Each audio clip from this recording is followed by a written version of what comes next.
Good afternoon, good evening, good morning, and hello, depending on where you are in the world today. My name is Robbi Astral, and welcome to Robbi Tek.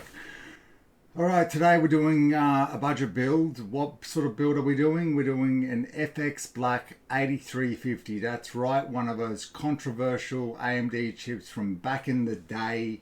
You know, those 8350s, bulldozer or pile driver. I can't remember exactly. What am I talking about? Have a look, reference it, double check, type it in, and then you'll see the dismay. What sort of dismay? You'll see the fanboys, the Intel fanboys, just completely decimate a chip that is potentially quite decent. I believe the 8350s from the pile driver days, not the bulldozer, and power to consumption wise, they were about 125 watts.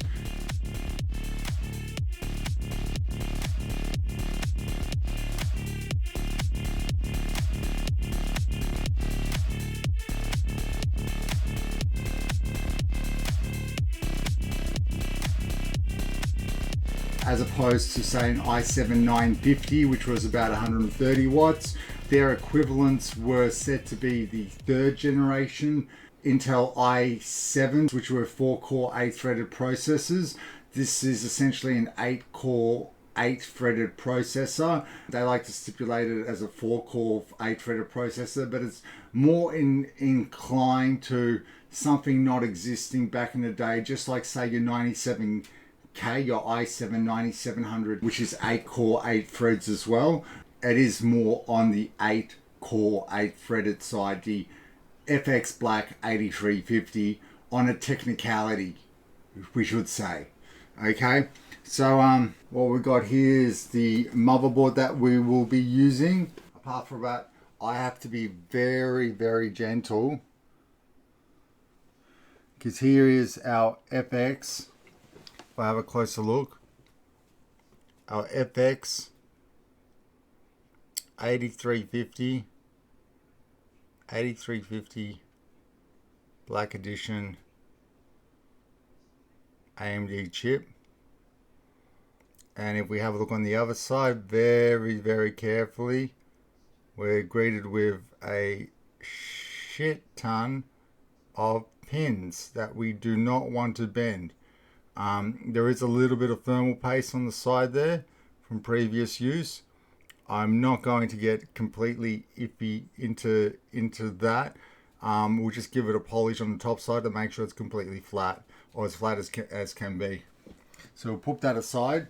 Unlike other people who like to take photos of the FX or the AMD chip down and next to the Intel chip, it's like, dude, the pins, are you being that super careful? I hope you are. And of course, they are being that super careful. No, they're not. They don't give a fuck. Because anyone who is that super careful never puts it on that side, period. You know what I mean? So anyway, with that disclaimer aside, let us continue on. So we've got ourselves a FX Black, and we're using... Okay, so the FX Black series was released in approximately 2011, and the FX Black series is based on the pile driver series, and it was essentially, when it was released, a bad thing, a really bad thing. I'm going to pop that processor just down like so. A really bad thing for AMD, because they had stripped back their higher frequency clocks based upon the notion that applications will become more multi-threaded reliant. And look, to be brutally honest, it's become true. It's become true now.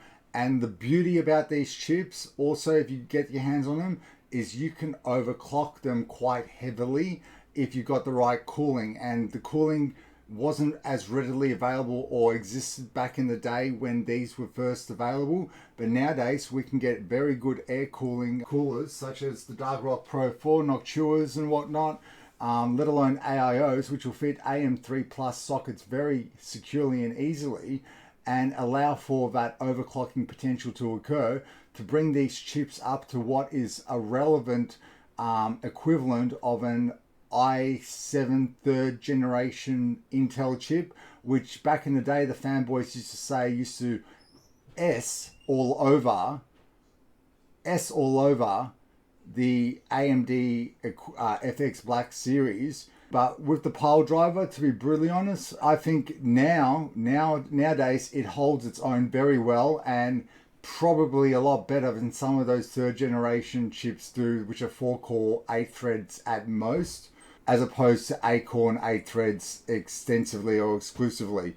This makes these chips approximately 10 years old. On the other hand, the i7-950, which I was going to compare it to, was 11 years old. That could actually overclock to approximately 4.35 gigahertz on all cores, 4 cores, 8 threads. And it was a decent chip, which allowed for, with the utilization of a 1050 Ti, the ability to get mediocre gaming at most, but at the very least a budget orientated build which would allow you to play in the meantime while you're saving up for your 3000 series graphics cards that you potentially might need a lottery ticket to actually obtain, let alone your 5000 series AMD new processors, which are very scarcely not available upon release continuously. So yeah, it's an alternative, should I say, that allows us for another budget orientated build which holds its value in this day and age, because games have become a little more multi-core and threaded reliant. Not too much so, but to the degree of at least 4 to 8 threads and 4 to 8 cores, let alone if you're going to be using it for any other applicatory tasks on other applications. And I'll demonstrate that in Cinebench R15. We'll give it just a basic run with non-AVX load, but a full 100% load on all cores, and we'll show that. In actual fact, I've done that on stock, on the stock cooler that was utilized. So I've already, as you can see, taken off the stock cooler. So the stock cooler's over here. Now I've got the footage of that, so we will bounce to that footage right now. Okay, so we've just done a general run. Now just to verify, CPU V core is at 1.35 or 1.356, 1.344 low, 1.356 high. We've got a very high or extreme load light calibration set, so it's very strict currently. Now temperature wise, we've currently at about 49 degrees. The ambient temperature in the room is very hot. It's the middle of summer and it's a very hot summer's night. We did hit 66 degrees. Unfortunately, when we go to package cores temperatures, we're at 49 degrees, but we hit 68 degrees under 100% load. The 45 watts there should have been 125 watts. I don't understand why it's only going at 45 watts. So there might be an issue there that I've got some problem going on with it, which I'll have to double check. But this is at 4.45 gigahertz on all 8 cores.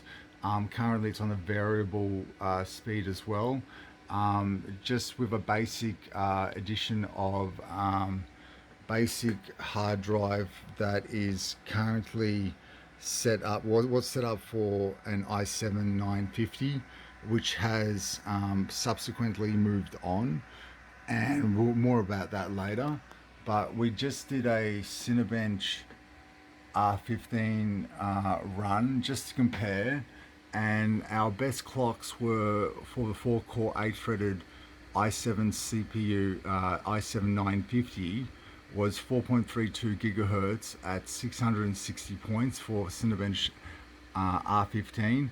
Now we've just gotten on stock 4.42 gigahertz on the AMD FX 8350 8-core, 686. Now it's debate whether this is a 4-core PC 8-threaded or whether it's 8-core. Well, either way, it's just surpassed not only that i7-950, but your stock 3700 stock third generation CPUs, which it was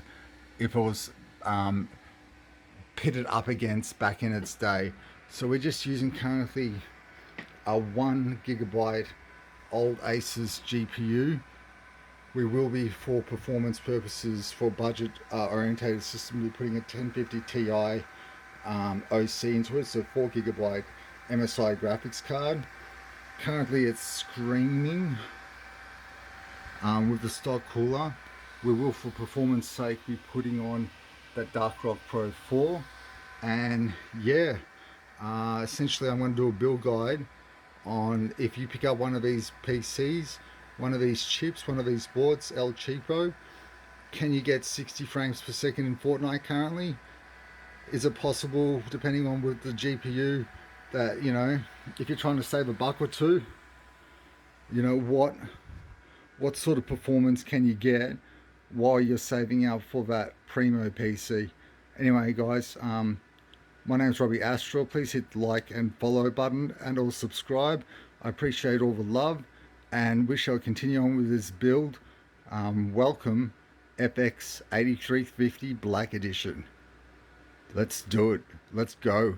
Just after taking the, just double checking whether the board was working and everything was fine, and also running it at 4.4 gigahertz at 1.35 volts. I will be downgrading or downclocking the voltage as much as I can as I further increase the clock.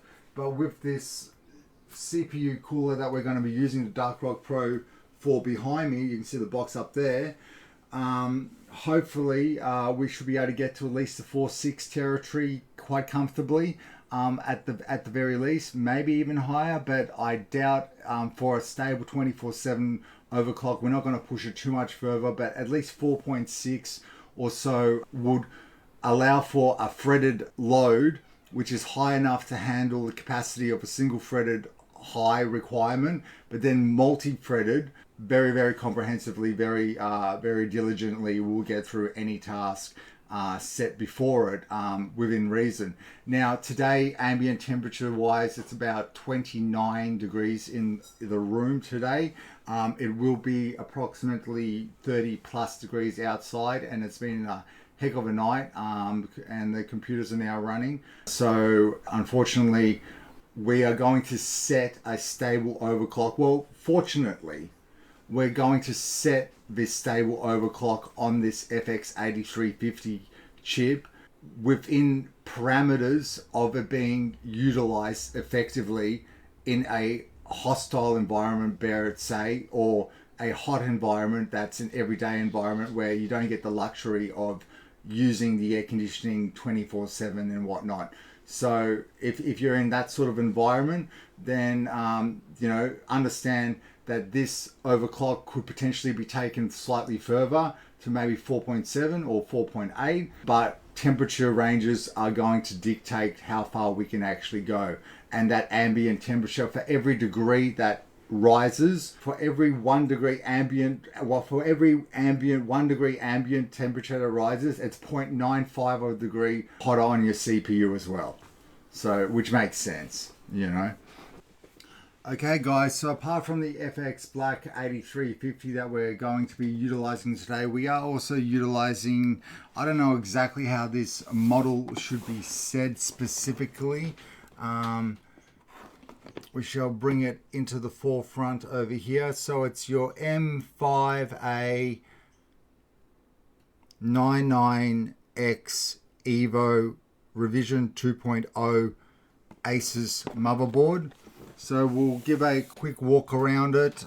So essentially it's got 4 DIMM slots available for it for dual channel operation. It's got 6 SATA ports, but it's SATA 3.0, so it's 6 gigabits a second transfer available. It's got your TPU switch here. It's got an ATX 26 pin connection here.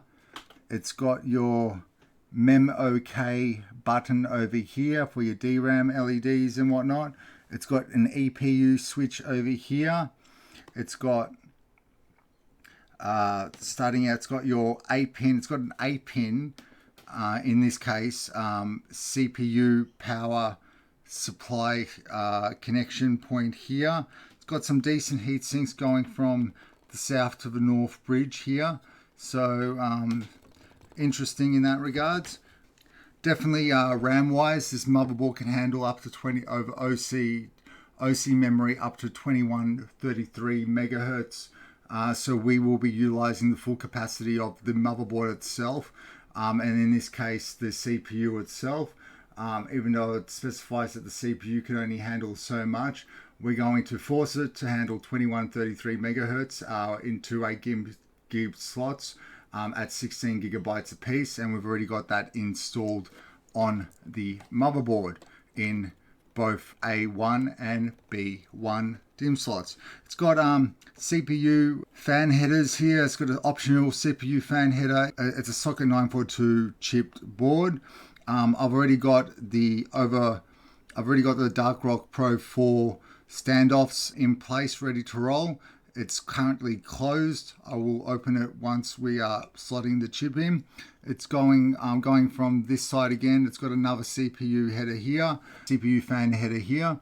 It's got a USB 3.0 connection. So you have to understand that this board is approximately 10 years of age now as well, and it's one of the first ones with USB 3.0 headers. So here you got your front panel connections, generally speaking. I'm guessing here it looks, that could not be another 3.0 header. It can't be.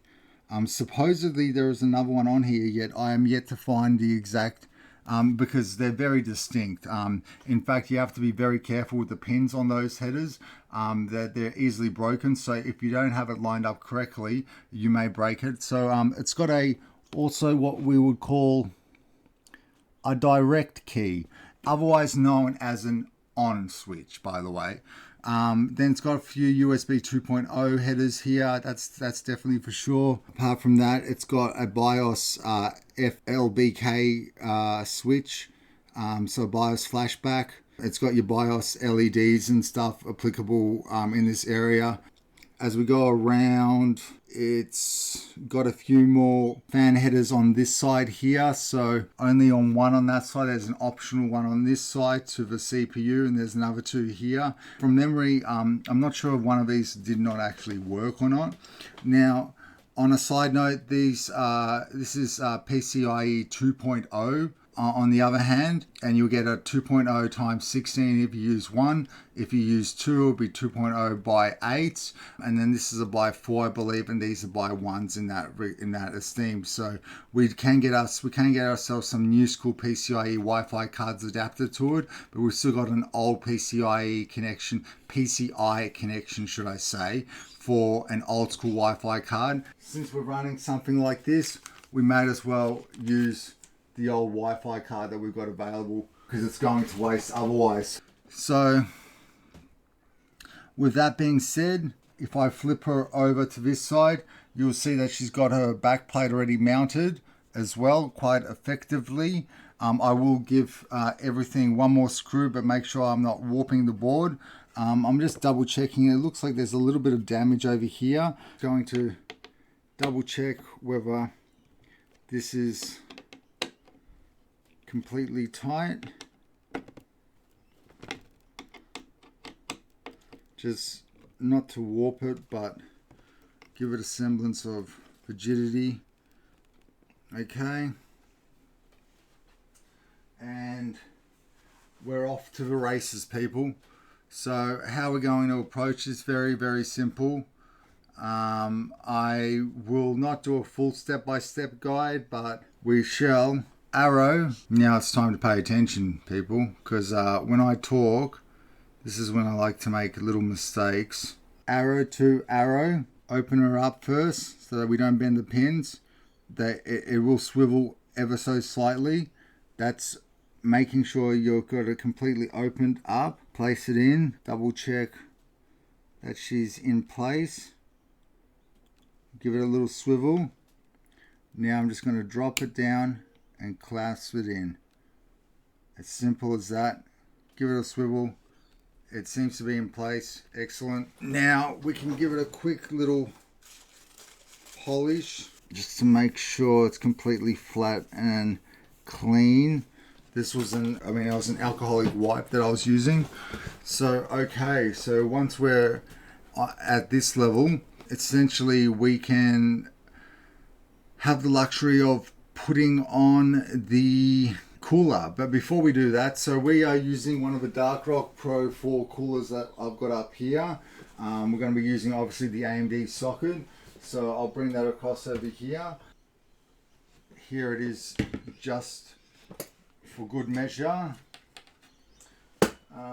And she comes with 2 fans. One fan that will be inserted, I believe, this way, just to be extra confusing. So they're quite beefy coolers, people, and they do get the job done. They're rated for 240, I believe, TDP or 250.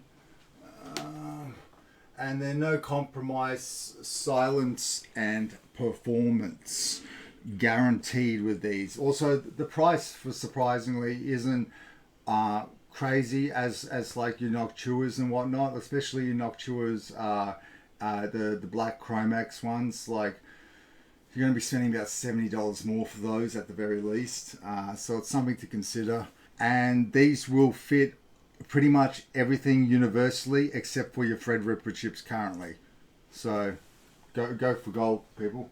I might actually, what I will do is I may actually add one more fan to the mix. You do get additional clips with it. The problem is the clips are very flimsy, and it's it's not user friendly. As you can see, these clips here, they're extremely flimsy. They're terrible. They're terrible to work with, to be brutally honest. But they get the job done once connected. That's all I'm going to say. Okay, guys. Okay, so apart from that, what we're going to utilize is 1050 Ti, which we're going to use for our benchmarking to see as a budget build what you can expect to get. Now, for this board itself, I spent $70 for the board and the chip exclusive, but I got with it at the time, this was before COVID, a GTX 650 Ti 2GB model, okay, for $70 as well, or $75 I spent for that, I beg your pardon, and $75 I spent for this and the chip, because I bought that graphics card off the gentleman. He said he will give me this and the board for $75 as well. Now the problem is that graphics card it's past its use by date, frankly, and the minimum I would recommend for gaming today is 4GB at the very least. And your 1050 Ti OC model edition, in our regards, we're using an MSI model. We'll use that for our benchmarking with the slight overclock applied to the board itself and the CPU. And we'll see how it performs in today's day with titles such as Valorant and Apex Legends. And just in general, Apex Legends is a CPU heavily bound game, so it's very, very interesting to see how it'll perform. Also Valorant, because it's one of those esport classics. Apart from that, I'm probably not going to do Fortnite. Fortnite, look, if it can run Apex and it can run Valorant between, say, it was 100 to 60 frames per second, then it can run Fortnite about 75, 80 frames per second. Hypothetically, if those were the sort of the figures you'd be looking at, you know what I mean? If it can run those two titles, it's going to be schmitten, at least for the $75 we spend here. How much for the graphics card I'd recommend you spending on a 1050 Ti or RX 570 equivalent or something along those lines? No more than $200 Australian, no more than $150 realistically. If it wasn't for COVID and all this nonsense, they should be about $120 by now, or even $100, frankly. Okay, so between $100 and $150, $160, I'd say an MSI GTX 1050 Ti edition. And now, surprisingly, these 1050 Ti's they're talking about and the actual 1000 series range are going to be coming back into stock. They're considering remaking these cards and these entry-level cards because they're not as appealing to miners, and we do need budget orientated cards that can work on the budget level for customers and consumers at this day and age, and they haven't been completely eliminated from the lines themselves. Now, just before, around when COVID was beginning, I noticed that my card, the MSI 1050 Ti OC, was still being sold new for $220, and I believe they're going to come back into stock for around that price range as well. And there was an Asus one that was being sold for about $229, and there was another one being sold, I think a gigabyte, for $215 or $20 as well. So it was about, that was the figure. So secondhand, technically, because they're 3-4 years old of age now, you shouldn't be spending more than $150 on them maximum. Okay, that's the crazy part. Now, I went to sell one, surprisingly, before COVID, and I wanted $150 because it had barely been used. It was barely brand new. I wanted 1/3 of its cost at the time when it was competitively priced, and then it went up to $220 from the where you could have gotten it on special. And then the shortages came, and this guy came back, and suddenly I was like, I will sell it to you, but it's still going to be that figure, if not a little more now. RX 580s going for $300, 8GB graphics cards that were selling for $240 new just before COVID. $240 new. RX 580. So that's why you have to shop around, and that's why I'm saying that the 4 gigs are definitely what you need. Just be smart, and that's what will temporarily get you over the line so that you can play 60 frames per second Fortnite at the very least, until you get your solid primo 3000 6700 Radeons or Nvidia series cards, and your new upgraded PCs and whatnot. So let's get into it. Okay, so we've got our cooler. It's a beefy cooler. It's a Dark Rock Pro 4. I believe they're rated to 250 TDP, total power draw. And it's still got a little bit of a thermal paste on it. It comes with 2 fans. Center one's removable, will need to be removed to be able to put in the screws on this side. Make sure when you're aligning it back up that that's intake. The parts of the fan which are the framing are the outtake side, so just align it accordingly so it's intake and outtake. And then it's got a connector itself which allows for the availability of linking these two together, and then using one CPU header. There's another optional CPU header which we will probably utilize for the last fan itself, and I might, because it's going to be so close to the end of the case, that fan with the exhaust will be linked in together onto the CPU optional through a Noctua connection. Let's see if I've got one available. Here we go. Another one of these connectors, just because I want to get as much coolness as I can and going through this as possible. So we're going to overkill it in that regards. And the board itself has got the luxury for 2 CPU headers in that regards, very close to itself. So the exhaust will be here, intake will be here, and also I've checked and I believe that the actual fans themselves here, there should be enough clearance for the RAM itself, I believe. If not, they will have to go up ever so slightly, but I believe there's just enough clearance. It's just give it a quick once over on the sides themselves, okay, because this thermal paste is the type which I use, which actually takes a little more time to fully activate itself, if you get my drift. And I want to actually use something that's had a little bit of use on it, surprisingly so. But that, oh look, you know what? stuff it. Let's just start off fresh.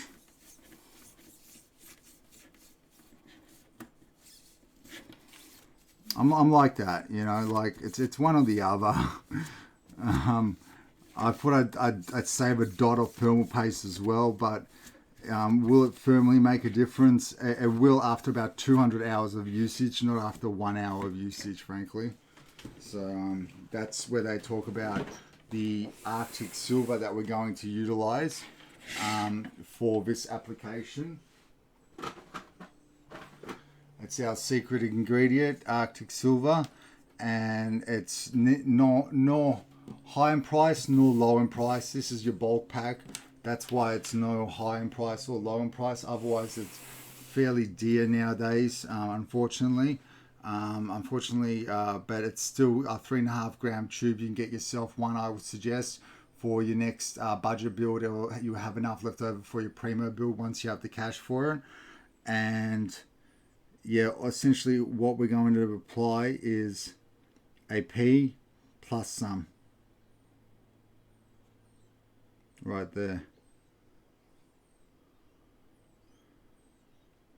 I'm gonna just taper that part to the side I want it to go to. Probably going to be a little too much for some people to handle.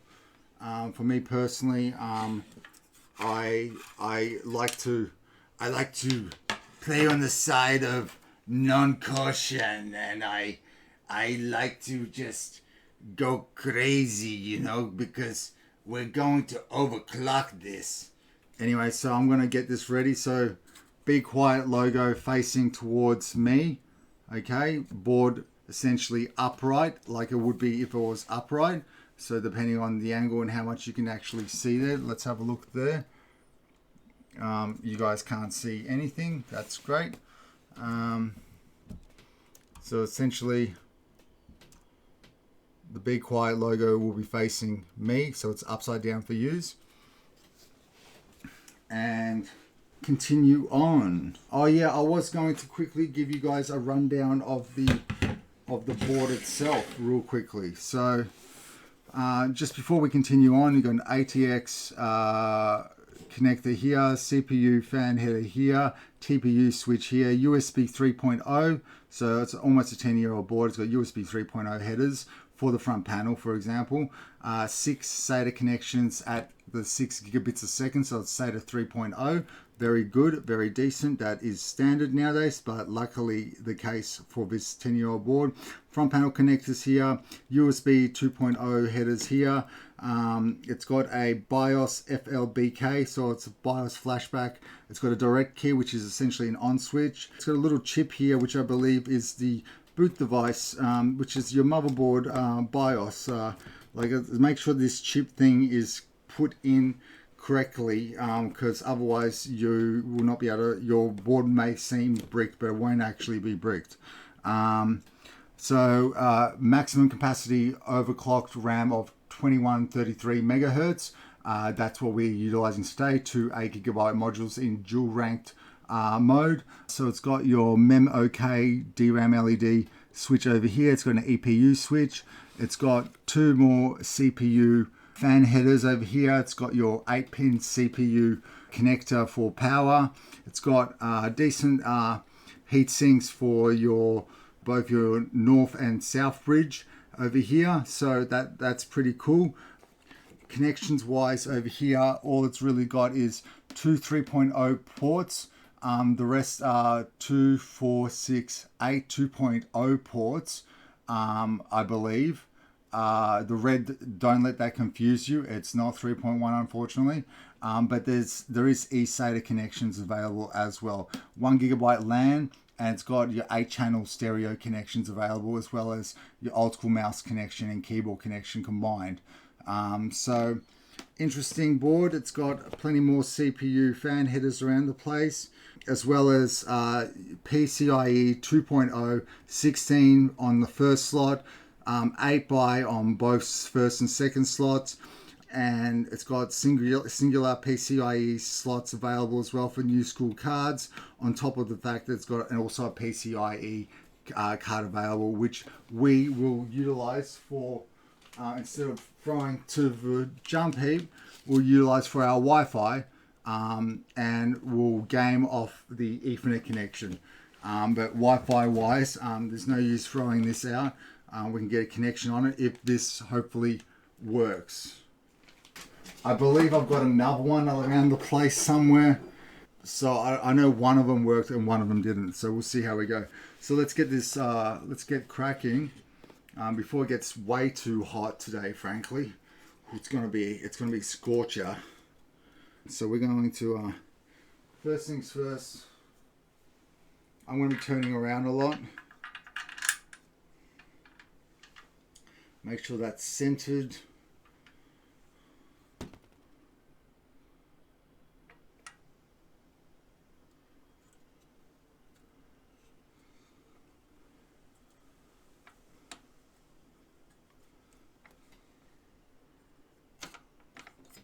I don't want to spin it around too much. I want to make sure it's perfectly aligned, frankly. That should be mighty close. I'll just double check the RAM. There is clearance. Okay, so Be Quiet gives you a very, very long screw. The easiest way to go in is to go through, connect up the screw itself. And hopefully, if you guys can't see, what I will do is I'll get a torch so you guys can have a better look while I'm holding onto this screw and hopefully not moving it out of place. So this is something I have to pay attention to myself while I do this, because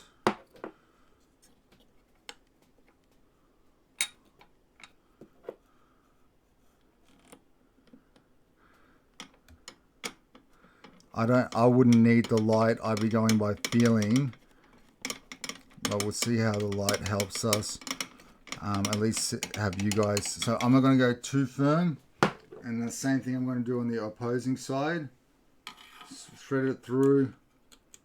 Magnetic tip. Make sure it's locked into place on the thread of the screw. I think I've over threaded this side, so hopefully the paste hasn't warped its way out, because I like to spread everything down evenly, and hopefully I haven't attacked it on one side too heavily, which means the paste is now gone to one side. You do essentially want to sort of do like your diagonal. There we go, that should be going in now. Yep. Okay, and so until it bottoms out almost, go back to the other side until it bottoms out almost. I still have plenty of go, like look at it. And then go back to the other side until it bottoms out almost. And once it bottoms out, you can't go anymore. Don't force it any further. So once it bottoms out, you can't go anymore. Don't force it any further. Done. And if everything was applied correctly, you should be able to lift it now quite comfortably through that, through the cooler itself, because they're sturdy enough to be done so in that regards. Also, don't forget to work off a box. It's much easier to maneuver about, anti-static as well. I do have a mat. Unfortunately, I'm utilizing this specifically so that you guys can get a better look at what's happening and what's going on. This shall be threaded through in the push-pull config variety, but I'm going to also try to hide this cord that's fairly long. So I'm going to feed it through the bottom side here and let it come out that side while I sort of jimmy this into here, and there it just pops out there for myself. Here I will connect it up, and I'll make sure all the connections are correct because I don't want to screw myself over. And then that will go into CPU fan, not optional. I wish they put them the opposing way around then, but anyway, CPU fan, and then that will neatly get tucked in underneath there, I believe. But before we do that, we're going to now play with the funnest part of all, people. The funnest part of all, and that's these two little tabs, which hopefully I've got the right size ones, which we're going to try to hook up. And essentially they just grab the two latches, bottom side, top side, and as long as you don't break it like that, should be fine. They're very finicky, very finicky, frankly. Alright, so one side should be okay. Now we'll get the other side in. This is the tricky part. It sometimes goes in so easily, and then other times, so I'm gonna need the torch here. See what I mean? I can't get it in the hole. I can't get it in. I got it in the hole. I got it in the hole, everybody. I got it in the hole. And then see, I'm gonna pull this sort of, I'm gonna pull it once it's in, and then flick it around, and you hear that flick because there's sort of 90-degree angles.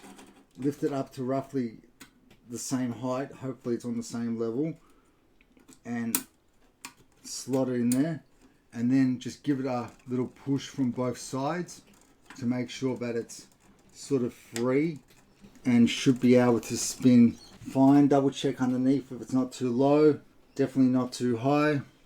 Looks like it's just right. Okay, so what I might do is add an additional light on straight away. This will be a static push, pull configuration. So, and I believe that they gave us a couple of additional clips which are ever so larger as well for some odd reason. Maybe so you can go on the opposing side, the back side of it as well.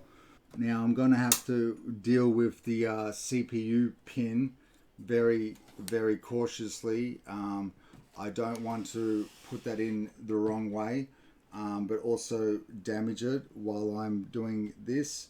But I'm not going to have much space, so before I completely lock the motherboard in, I'll probably do that CPU header, CPU power header. This is overkill with this heat, with this cooler, but I just want it to be like that, frankly. I'm just going to double check now the runs and at what level is it down. 1, 2, 3, third one down. 1, 2, 3, third one down. And 1, 2, 3, third from the bottom. 1, 2, 3, fourth from the bottom. I just want to make sure that's fine. I would like to give that a bit of a twirl, but I can't. That's fine. Alright, let's go take this to the optional side. And then, I mean, I do have two headers over here which can be controlled, but I prefer this one to be connected to, definitely to the fan here.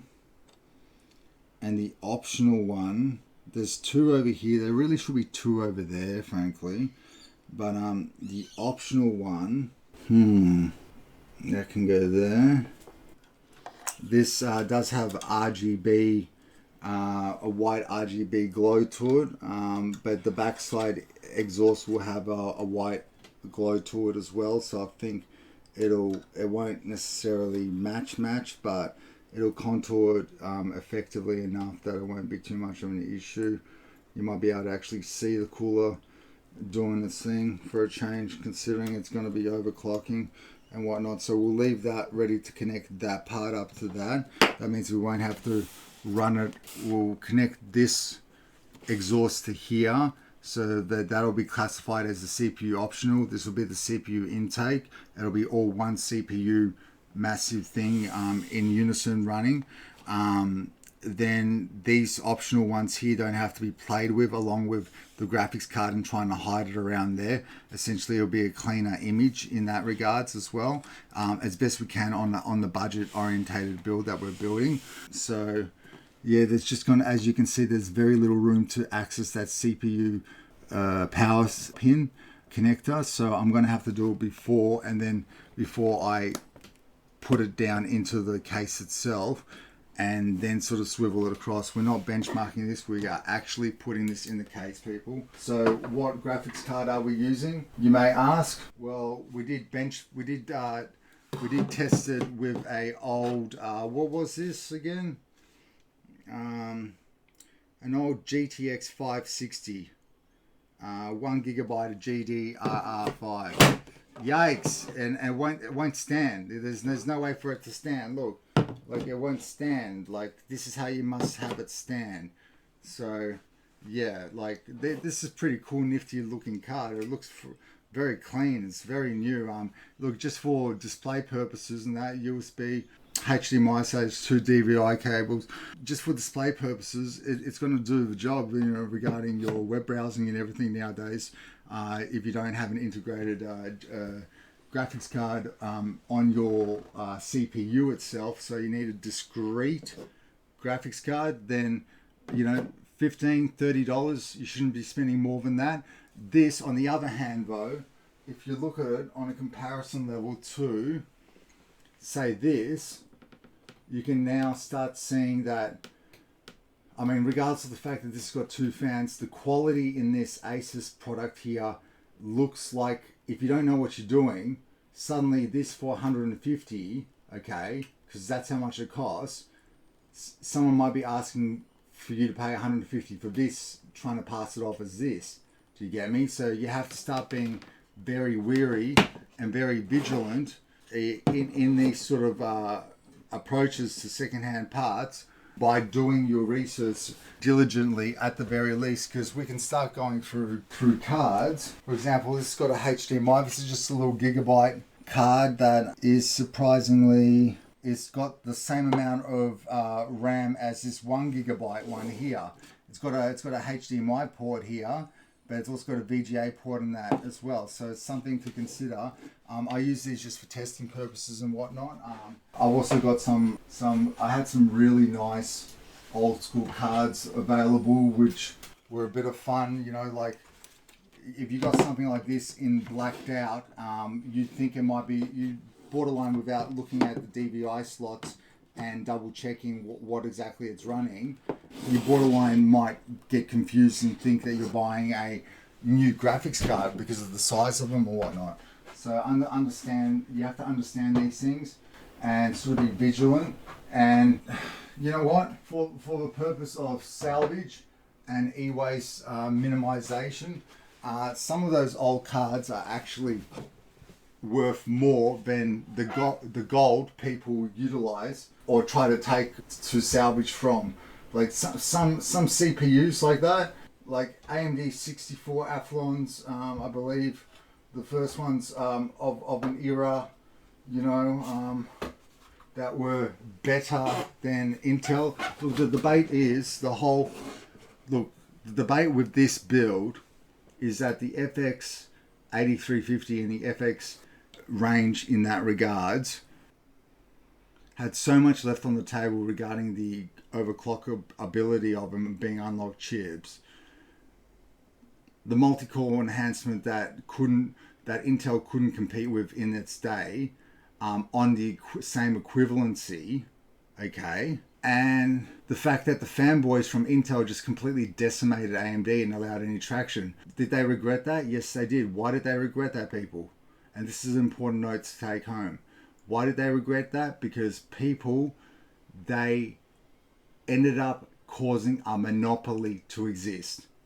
And no one wanted that. As soon as Intel got their mitts into everything, bang, we got lack of innovation, we got lack of technology release, 2% increase boosters, and continual increase in prices, okay? And that's ridiculous. By the way, my name's Robbi Astro. If you like what you're hearing, or if you at all this is helpful, then please hit the like button and or follow or subscribe on both YouTube, Facebook, socials on top right there, as well as in the bottom links as well, people. I appreciate all your support, but understand that if it wasn't for the fanboys, AMD would have risen up then, okay? There was a chance for them, for productivity at the very least. Come on, guys, because that's exactly what's happened this time. And luckily, we haven't made the same mistake. We've allowed Zen 2 to go through. A bit iffy on the Zen 2, even though I got a Zen 2 productivity computer. And Zen 3 now is uber tops, guys. Okay, we got there. Now competing on that Intel level. Guess what happened, though? They raised the prices, and yeah, so now it's like two petrol stations that coexist next to each other, and they want to keep, you know, yeah. So we need 3 or 4, frankly. We need Cyrax to come back in. We need someone else to come back in. So make sure we don't break them too quickly, all right? Make sure those Chinese manufacturers don't get killed too quickly just because you guys are, you know, majority from the USA. No offense. Like in all that, it's like I said that from Bloodsport. You know what I mean? USA, A-OK. Yeah, you know, like Bloodsport. You know. Remember the Kumite and stuff like that. Or that guy. Do you remember that guy? No, actually, I look terrible.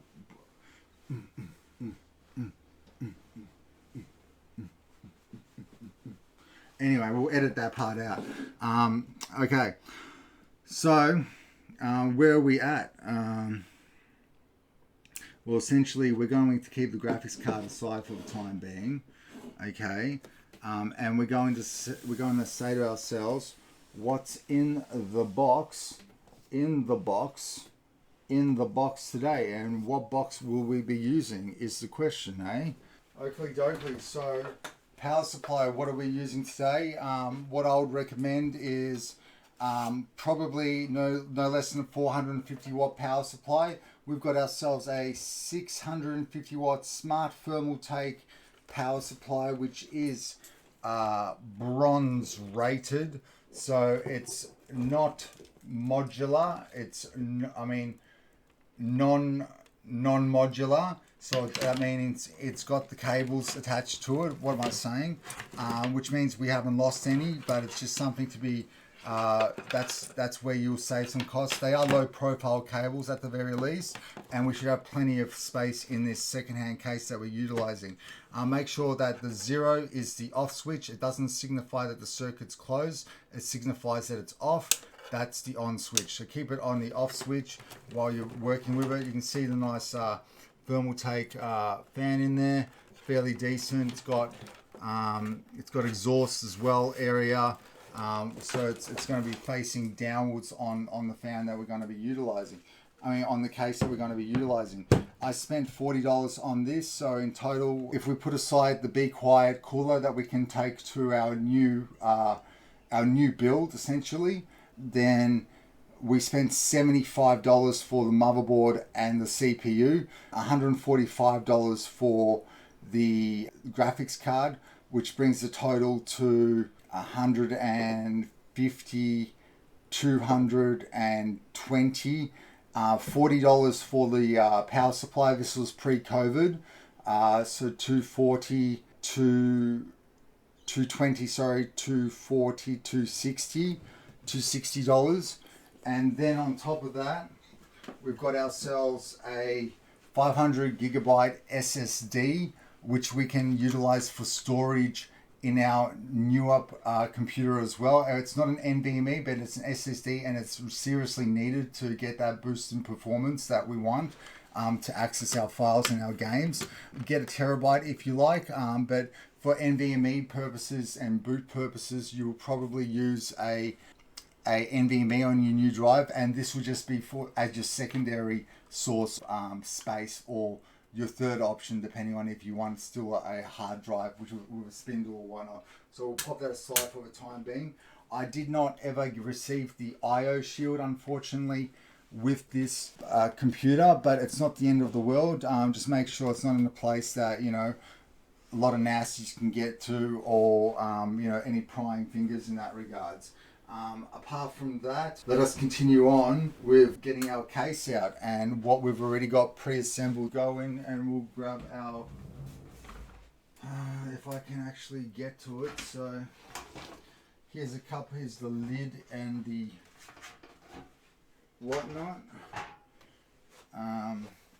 lid and cover, and here it is. So essentially I've got this from a previous build which has become redundant, and it's an old Antec case.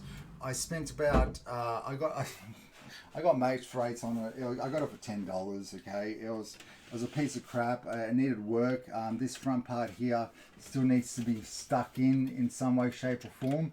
As you can see, it comes out, but it's an additional fan on the intake that's been designed here with the grill option, because this used to take your Blu-ray and your DVD players and whatnot. This has just been custom made with El Cheapo parts that we've had lying about.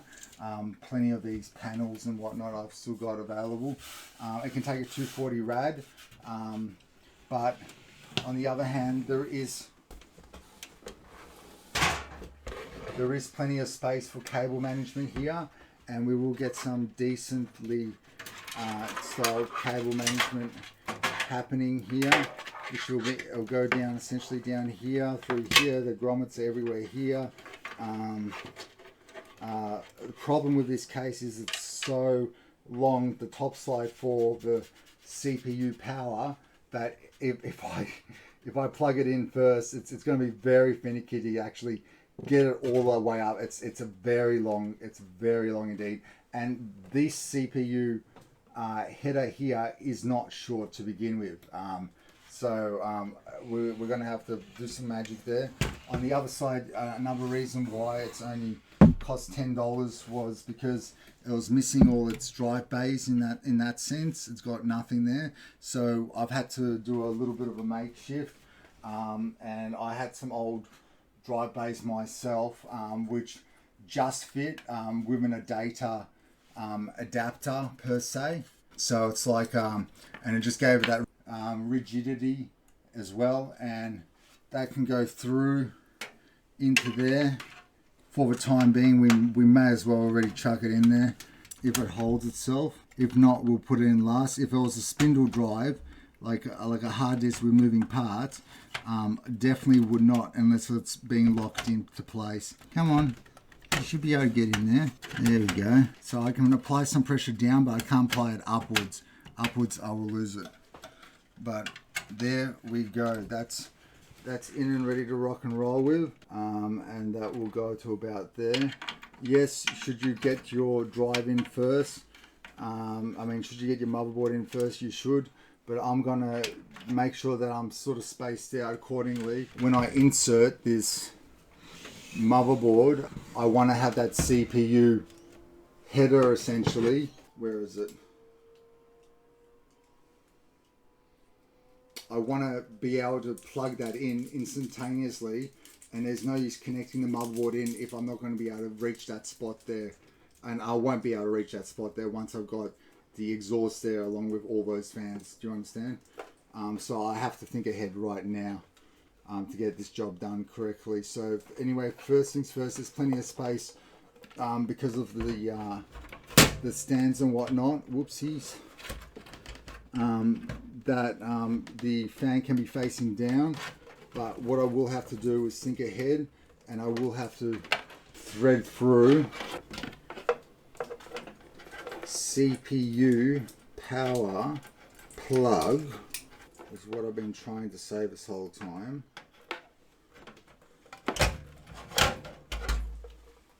Top side here. And thank God that it's low profile, otherwise once I lock it in, I would have been cutting it. So I'll put one screw in for the time being. A couple of screws rolling.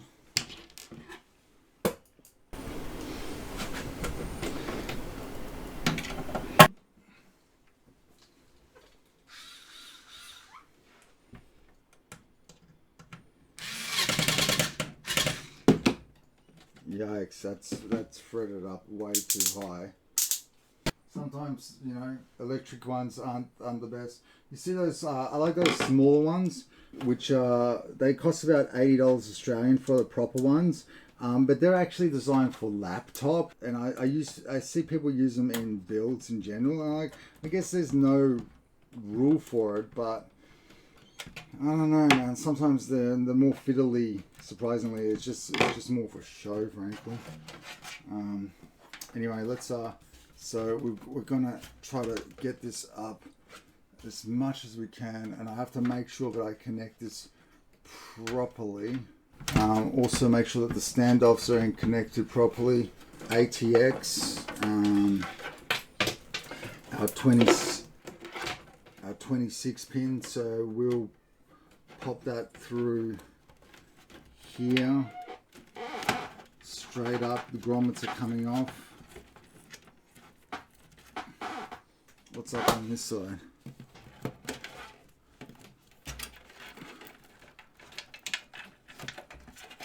I want that USB 3 this time around, so give me that back, please.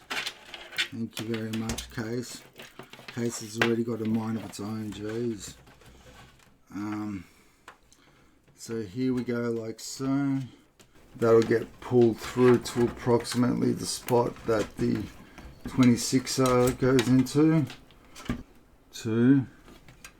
And then the top intake is actually an Antec fan that we can have on medium, low or high. I'll put it on high for the time being. And then if it's too loud, we can always lower it. Now that Antec fan is powered by Molex, surprisingly. So we will have to use one Molex of our Molex cables. So we'll use the bottom one. Now the reason why I'm not showing you how to install those fans, because fans are pretty self-explanatory as well. And the exhaust fan I will demonstrate how to put on. It's the same principle with every other fan. With this front panel, by the way, it's got USB 3.0 ports on it, as well as USB 2.0 and some headphone jacks and whatnot. It just gets pulled off, and the majority of front panels get pulled off from the bottom side, and you pull there ever so slightly as you feel it come up, and then you can pull it off the top side as well. Don't start from the top, start from the bottom. Generally that's where that hold and that grasp is, but double check with your make and model before you rip into anything, frankly. Okay, so we're not going to need any of these because we're using a 1050 Ti. It only requires PCIe power from the motherboard, so we're not going to need these for the time being. So I will just neatly, I might actually start to cable tie and start to manage this a little better now. So we'll get some cable ties.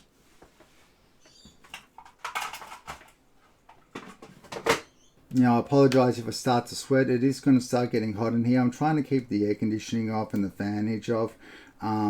It means that the audio clarity will be a lot cleaner. Alright, so now we've got two SATAs.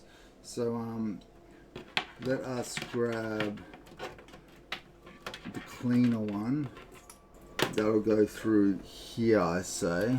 And again, we'll just tuck it away, because there's no place to hide this stuff afterwards as well, unfortunately. Except for the back side, but the back side's a little, it's still a little tight. It's not designed in that manner. It's designed to have space, not designed to have bundles of stuff there. So really, like, there is a shroud's needed or something like that to hide the majority of this stuff, unfortunately. I'm just going to use some scissors right now. Scissors are alright, just make sure you don't cut into anything. Shorten these.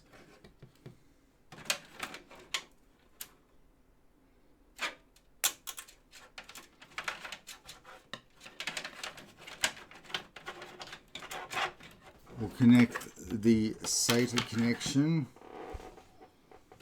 I'd probably say we'll keep it tight again. So like so.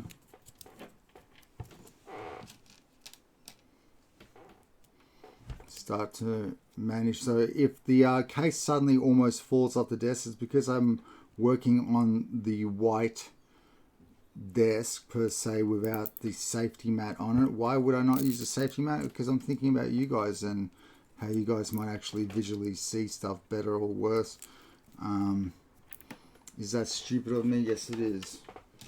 But that's how I am. I think of others before I think of myself, making my life more sweaty and more like hell. But, you know, eventually it becomes an addictive sound, that, because you do it so many times. Okay, and then I should just be able to connect up that one. So I'll just apply a little bit of pressure on this side. There we go, on that front. Now we'll get the front panel connectors. So here we got USB 3.0 connection. We've got a USB connection. Also another USB connection if we don't have 3.0, which is really handy. HD audio. Our SATA connection or SATA connection for Thingo, and our front panel. So that, and along with our CPU connection and our 26 pin over here, I'm sort of ready to rock and roll with this motherboard. I then put in the USB-C after the after screwing in the motherboard and dealing with the CPU header. So first we'll pop these to the side here.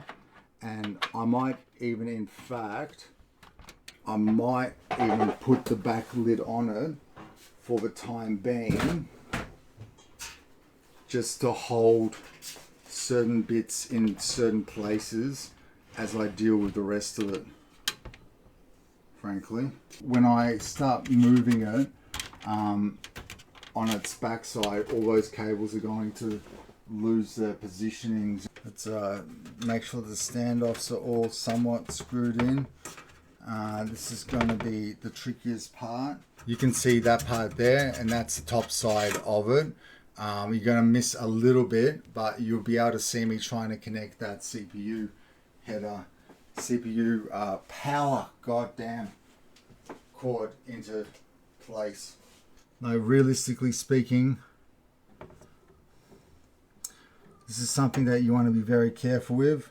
Now, no IO shield, unfortunately, so I can get a little bit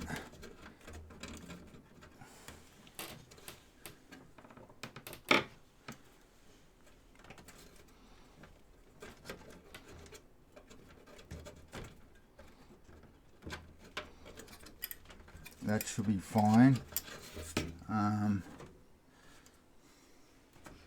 Okay, so now generally speaking, what I will do is I will put the center screw in. The center screw is the screw which allows for sort of like a connection point, especially if you're vertically mounting, but it's not the case with these old school cases in that regards, but I still do it as out of habit. Now we're screwing in the 1, 2, 3, 4th screw, 5th, 6th, 7th, 8th, and 9th. Long magnetic screwdriver helps here. I don't know about those little fancy ones that go how much space you got here regarding some aspects of things. So just also cut a long story short, on the boot drive I've already pretty much updated Windows and everything on it, got it all ready to rock and roll with, so that we can boot up essentially instantaneously. Once we get in, we can just do a couple of quick BIOS adjustments and settings and whatnot, and then that will allow for us to just jump straight in, do a general performance number, and compare that to exactly how it was set beforehand, on those numbers that you would have seen which I brought up a little bit edited in earlier on in the video. So how many we got? 1, 2, 3, 4, 5, 6, 7, 8, 9 all connected. CPU header, that's done. That's all in. Okay, so now connect our CPU fans for intake there. And yes, this time around I'm not being as thorough as I was when I originally did a build just the other week, a budget orientated build. I realized that a lot of the fun is in learning your cells, and a step-by-step build guide can sometimes doesn't help when you have to still read the manual and learn certain aspects and certain things that otherwise you would neglect. So once that's in, so we've got that in, we'll put our ATX with our grommet being mutilated completely. Make sure that the pin lines up with the pin on one side, and the other side would generally be flush. There'll be now that you've got the board in correctly, you don't have to worry about it flexing too much, but try not to push excessively, so just so it's in one side to the other. Alright, so now we're going to get those front headers done. So this is where I'm just going to quickly reference the manual, generally working top downwards or the way that you can physically see, but I just have to be very careful because where's my power switch? There's actually a bit more space with this one, surprisingly, but positive and negative shouldn't make a difference in this case. Power, positive, negatives, black.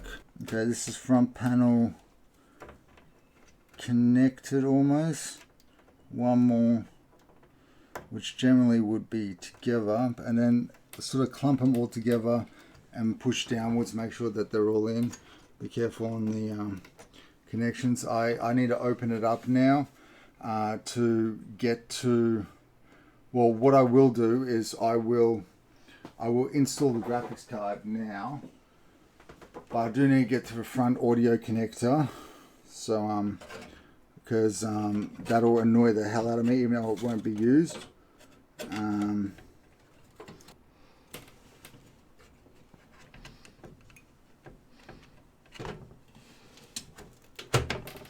So graphics card just slots in, top slot in that sense, and you just feel for it. You line it up on the side there, you line it up with the thing, and then you just firmly pop it in like that. Screw it down with a screw or two. Okay, so I lost track of where we were at, people. Wireless card in. I'm hoping this is the one that works.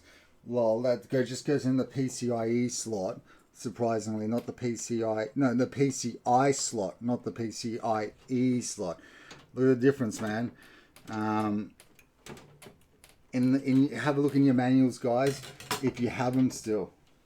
If you have them, and you know what I'm talking about. Bloody Goku's gone. Like Goku's on the floor as well, man. This is bad omen, people. This is bad omen. I don't want to jinx things. I don't want to jinx things.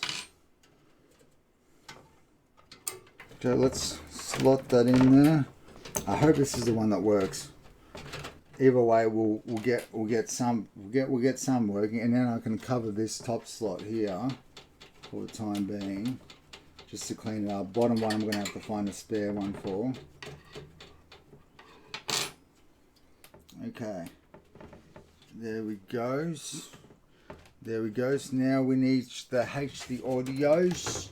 So we shall move this like shows, and then open this up again. This time it'll be a little finicky because this is how $10 cases that almost ripped my nose off would do. I don't know if you guys saw that in slow motion. I was just like, and it just clipped it. It clipped it. Where's that HD audio? Where is it gone? Where's that audio cable? I'm going to have a look on this side, guys, because I'm not happy about the fact that I've lost the audio cable. Here it is. Audio, USB, yo. Let's go. I might put in USB 3.0 first. The annoyance is the unsightliness of the fact that it's got the 2.0 when you don't actually need it. So I'm going to get a cable tie, wrap it around there, make it just a little bit less little bit more conspicuous. This is where I have to be very careful not to bend the pins on the USB 3. There's a little groove which should line up on one side to that side, and you essentially just slot it in like so, and it should just click into place like that. Now we'll grab our USB for the other side. So that's USB 3 front panel, 2 jacks done. Now we need USB 1, and I might bring this through down over here. Actually, I want to keep it as tidy as possible, guys. Keep the build as tidy as possible. You never know. Probably backslide, it'll mess things up, but that's okay. What's coming out of here? Just have to be careful not to unplug the CPU because it's so tight.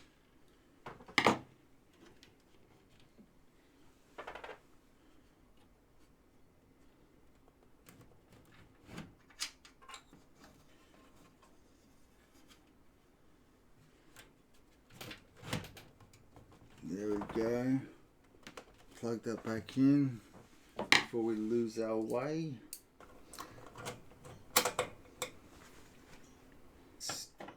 2, 3.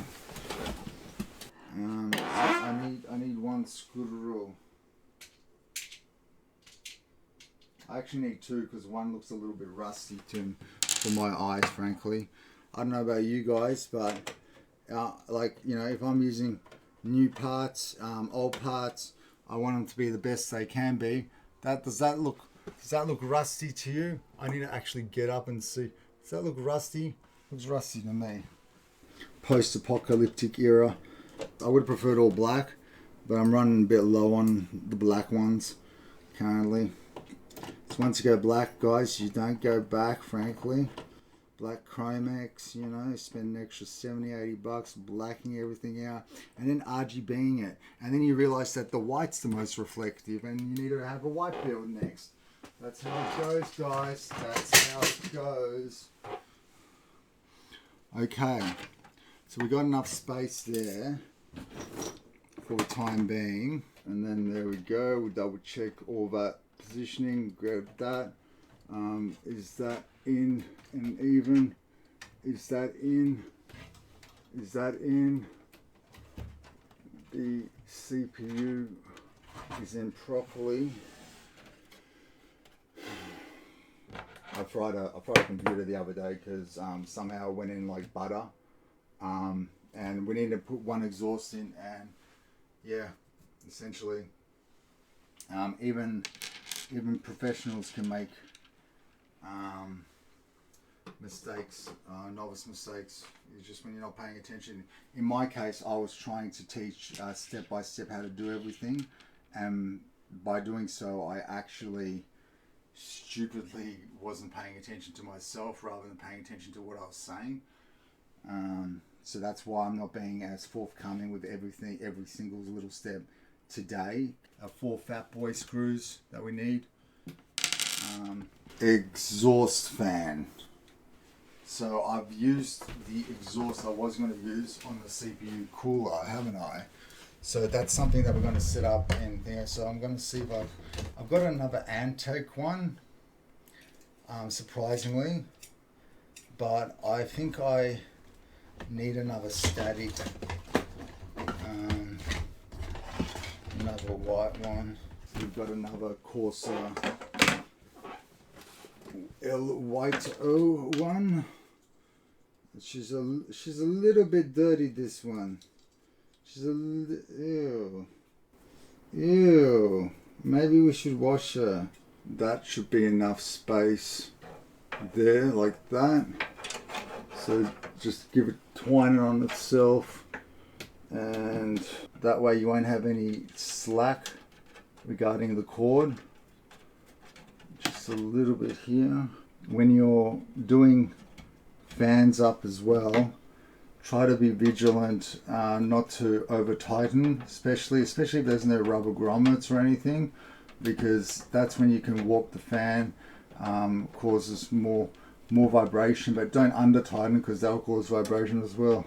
You know, my name is Robbi Astral. If you at all found this interesting, helpful, entertaining in some way, shape or form, please hit the like and or follow and or subscribe button. Socials in the top right, also in the bottom of the description, along with timestamps applicable to any time that you want to go back and forward in this video to have a laugh at all the sweat that's going on here, people. Look at it starting to drench down my face. Why don't you put the air conditioning on? Because I'm thinking of yous. I'm thinking you won't be able to hear me crap on. Is there anything interesting I'm saying to begin with? No, it should probably all just be time-lapse footage and talked about in that way, shape or form, because really I haven't gone into a all-in guide on how to do step by step in this instance. So I apologize. So this might just suddenly, if you've got to here and you've just been time-lapse, then you know why. I wanted to show you guys a couple of different $200 to $300 builds that won't break the bank, that'll get you playing 60 frames a second, Fortnite or whatnot in this day and age while you're waiting and saving up, and you can resell or use them as streaming PCs or something or thereabouts afterwards as secondary PCs in your home. So unfortunately, look, it's starting to look pretty clean. Unfortunately, there is no IO shield, but it looks decent. I'm going to have to plug this fan in, and sometimes you just need good fortune go your way and it's in. Make sure that that's not tucking in the way of the fans themselves, so it's not inhibiting fan flow. Then we'll worry about looks a little later on in regards to that. So I'm going to tighten cable management up a little bit regarding here. Oh, and one other thing, you always forget this, but when you got like savvy people coming over to your house, you always have to remember, big tip guys, clear your history, because you know that little bit of porn that you looked at that night before you went to sleep, and that somehow they'll come back and bite you in the fucking ass, you know. Clear your porn history. Good tip, people. Good tip. Especially when you're at work. I'm just saying. Especially when... Okay, I am going over the top here, but I'm just making sure that it's clean as it can be. Within reason. Within reason. I gotta double check that, because I've actually, the recommendation is to have 90-degree angles on the hard drives themselves, but not on the connection points to the thing itself. Now I'm going to flick this around. It's not enough, and we shall trim the excess. That's what I mean by it gets addictive. Like bang, bang, bang. You know what I mean? Like as you go along, it just starts to get addicted to this sound. That being said, have a look at cable management, guys. So much we can do with the inside, so much we can do with the outside. Oh, I did bugger up a little bit, but we'll just leave it like so, and that should do the job. That should be fine. And okay, have another look. If you guys can, you know, suggest that there's more mess. A couple more hard drives ready to rock and roll with. That's just gonna get loosened up. Apart from that, maybe this cable tied. I don't know. So let's clean up the back and close it up. Always be careful not to slice things as you do it if it's really tight squeeze. There's a chance that you might run the risk of slicing wires. That's happened to me with forcing a close on a really tight close with regards to front panel connectors themselves as well. And I sliced through, and I unfortunately had to rewire the stuff. So now we will get our 4 flummies. Also, this has got space for backside fan, and I would actually consider putting one in. I might still consider putting one in because this is how much heat that we're going to be generating from this if we get it overclocked in the right area. Like, this has to be on the ground, dealing with dust and cold air coming in rather than any heat from topside, just because how much I'm going to push the overclock at the beginning to see what we can get out of it. Okay, next thing's next. Have a look over here, guys. So I've got this sort of just placed like so. I've got that placed like so. Just that placed downwards like so. It'll inhibit the least amount of obstruction. I can't do anything else except put it all to one side. But for the time being, it's not an issue. If I change the graphics card around or something like that, if for some reason you get yourself a 3000 series graphics card but you're still waiting for that processor, plug it in there. You've got your power cables ready to go. Plug it in, ready to rock and roll with. Understand that this PC in essence was $75, $45, $145 for the graphics card, $75 for the motherboard and CPU combo. That's $220. $60 for the power supply, $40 for the power supply, $10 for the case, $70. Then 20-30 odd bucks for your fans and whatnot. Equates you to about $300. A couple of items that you can bring forward to your next build, including the power supply if you so decide, but also the cooler as well as the SSD. No more than $300 Australian, $200 American, $220 odd American, or $240 odd American. The conversion is now Australian dollars about 80 cents to the US dollar. It was about 70 at one stage not too long ago. So everything's connected that I'm worried about. All there is to do is to plug her in. So I'll be back in a second, guys, with the cover on, and this monitor moved over here, or this monitor moved over here and in a better position to see if she will switch on. Oakley dokley. Let's get a mouse. Oh my god, where's the mouse? Where's the closest mouse? And keyboard. It's behind this goddamn desk. Alright.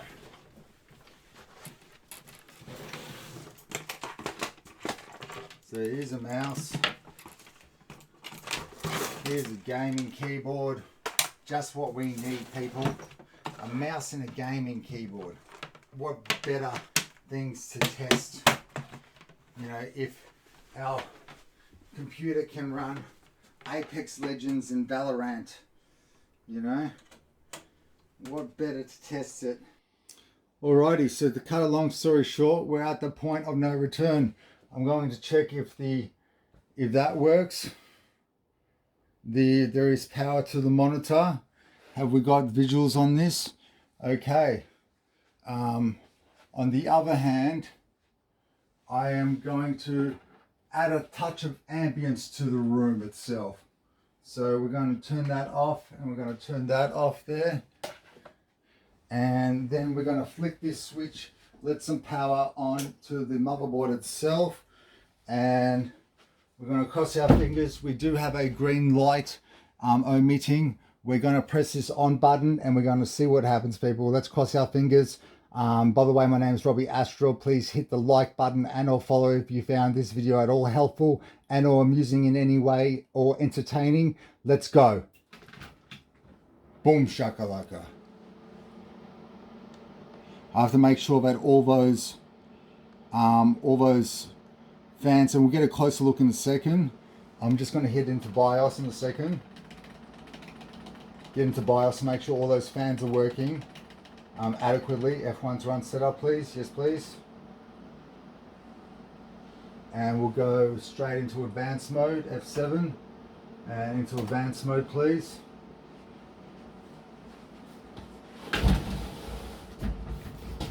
Okay, so I'm just going to get a visual on the fans first up, rather than see. Okay, we've got spinning. We've got spinning. We've got spinning, and how does it feel out the back? Feels like a goddamn, feels like you're in front of a low fan. You know what I mean? Okay, so it is quite loud, the intake, pertaining to the top side. I would say, but that can easily be regulated, and if I drop that to a medium or low, the top side intake, which doesn't have to be excessively high, it's the bottom side I want bringing cold air, it'll be quite quiet. In fact, what we'll do is I'll open her up. I'll give you guys a once over here. So as you can see, she boots.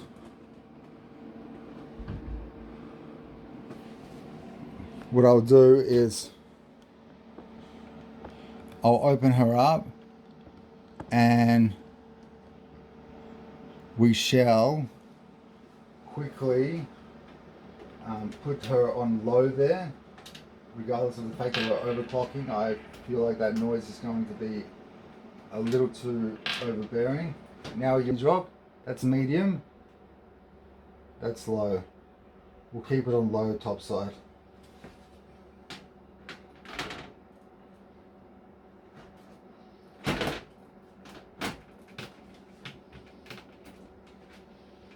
I just did want it sliding off the edge there for a second. First things first, fanage.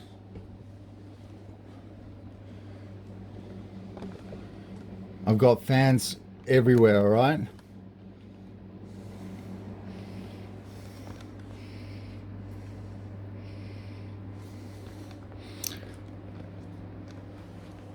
We can get a better look at the computer.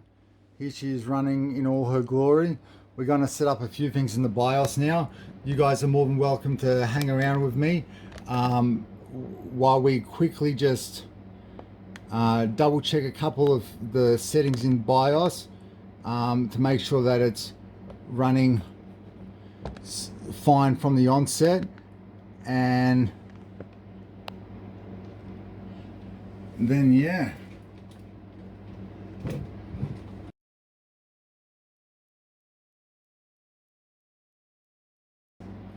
So if you can hear the humming, I apologize. That's as loud as it is with the 1, 2, 3, 4 CPU fans, essentially 5, 6, 7 fans in total, which isn't that many, but considering the case and the makeup and the fact that it's right next to it and the fact that they should be running at 100%, that's what we're going to check right now real quickly. So let us first things first, we'll put in, for good etiquette, we'll put in the date. So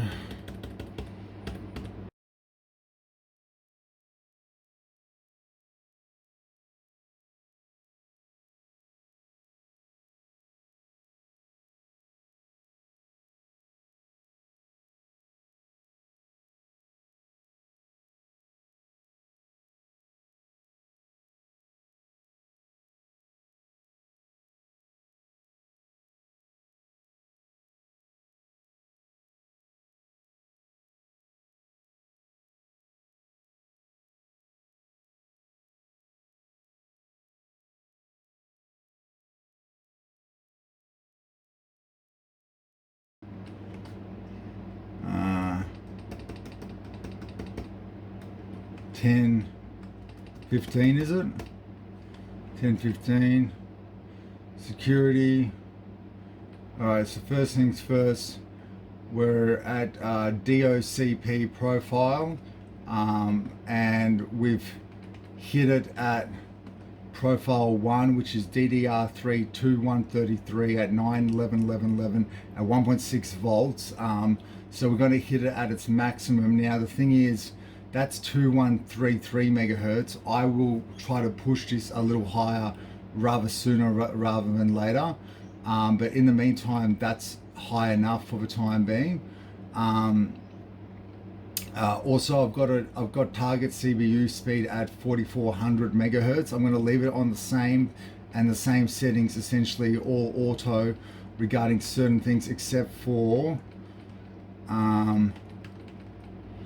the voltage, which I've got it set at 1.35 volts just for the time being. I'm going to lower that. 1.6 volts is too high, but that is essentially what's set for the RAM itself. That's something I want to double check on that RAM, because I feel like that's too high, and I'm used to 1.35 volts, but there is a thing that 1.5, 1.6 volts does exist in that regards. So everything else for the time being. CPU temperature on the other hand, just general monitoring of changing the coolers. I can see about 14 or 15 degrees on the ambient level, when the ambient level has risen to approximately 35 degrees or 30 degrees in this room. So guys, we're doing quite well. I do have the fan blowing in the distance here. Let's move this over here, frankly, so you guys can actually hear me a little better. And we're going to F10 this, save configuration and exit.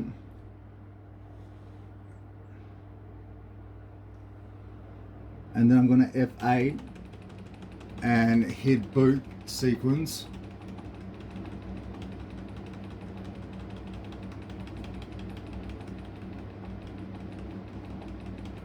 Then we'll double check how it operates. We'll double check how it operates under just one R15 run before we really check the fans and everything, which we should be doing first, frankly, but I'm being impatient here. But she, as you can see, she looks pretty schmitten. Can use this case for, she's logging up for the first time, she's logging in and she's already in. Unfortunately, we are going to need definitely going to need some drivers here. Windows will find something in the meantime that will get rid of this stenchy bigness here. Let's have a look at the display settings real quickly. Yeah, clear as day, some drivers have to be found in a second's time. Here we go.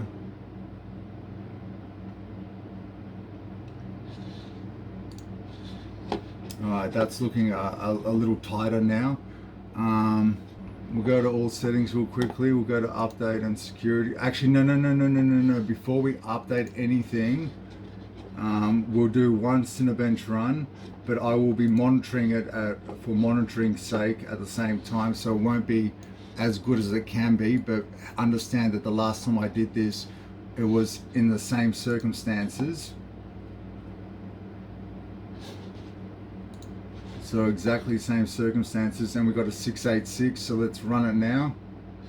I'll just double check if there are any other background apps running.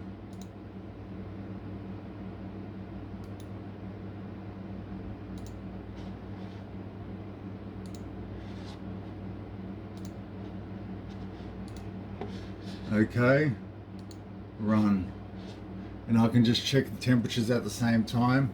So package temperatures on this FX 8350, we're currently hitting 41 degrees.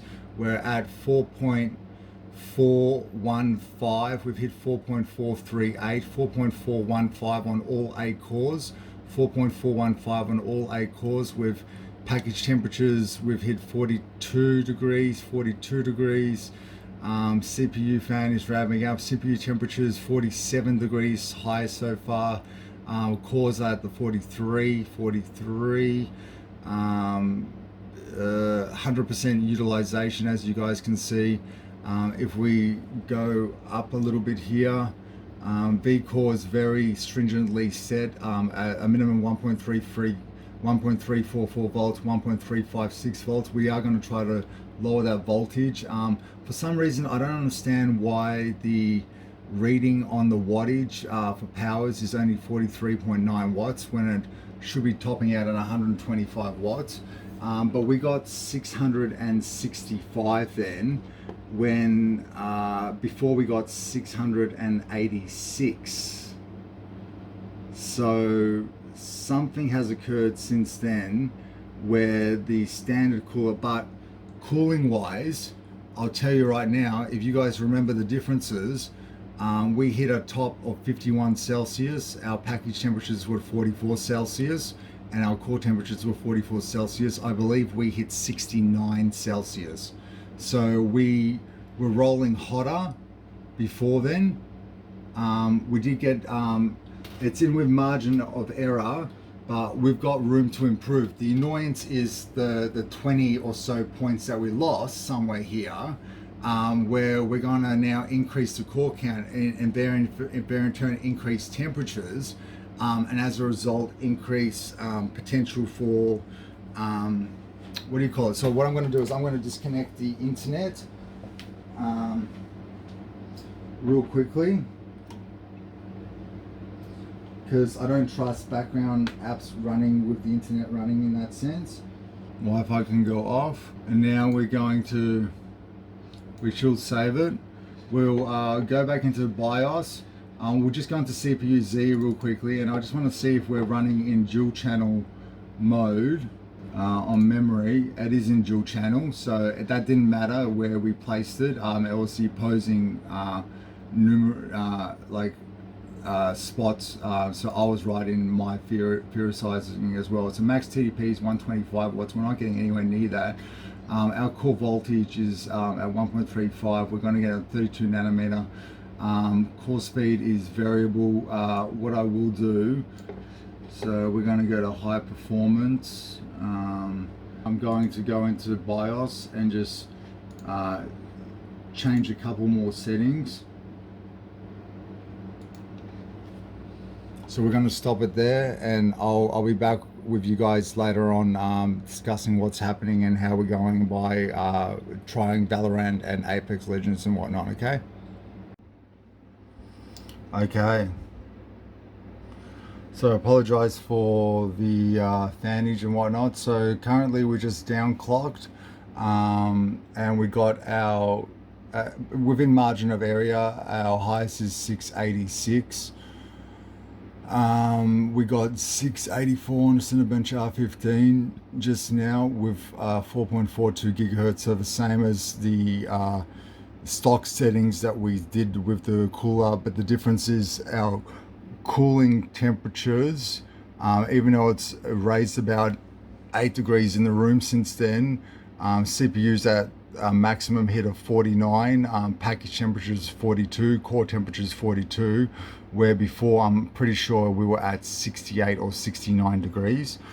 Also on top of this, so it gives us leeway and a bit of leeway considering we're hitting 4.438 megahertz or 4.4 megahertz on all cores, and we're 2 points shy of our best score. So we've got a little bit of growth. I've downclocked it as well. So I've lowered that voltage, set voltage. I tried to lower it pretty much a click. It wouldn't let me lower it a click, but it let me lower a quarter a click. So a quarter a click it was, and now we're going to increase and see what we get regarding,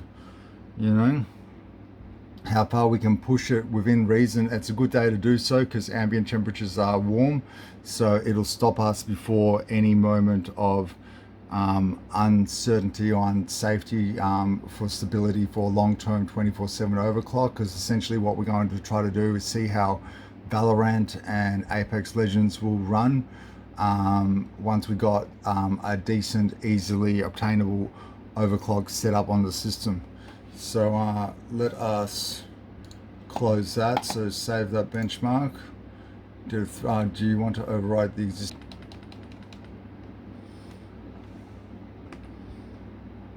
Okay, so let's start off with the CPU ratio of first things first. I'm pretty sure we can take it up to 46. I'm willing to go to 46 for the time being before we take it any further. But I'm curious as to how much it's going to ask for regarding voltage. I'll put voltage back up now to a quarter click. I'm expecting it to be hungry. It'll be hungry, but we'll see if we can first it through.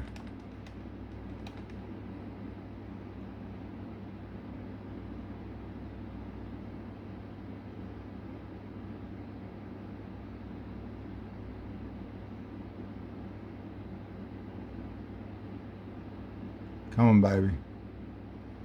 Come on. Shine. No? Alright, so it may need just a little bit more. We'll see if we can get through the restart by itself at the very least. It's getting through the completion of... it's managed to get through the restart by itself. Amazing. Or did it just die? No, it managed to restart. We're going to have to get into BIOS though, because it's going to be on a continuous loop of no return. So let's get into the BIOS real quick. By mashing the button over and over, because I've got a 2-second window. Or it's now not... Now it's not even recognizing. No, it's... Yeah, we got error. We got an error. We got an overclocking. We got a... Are you fucking for real? It just involved extra... Are you kidding me? We got a...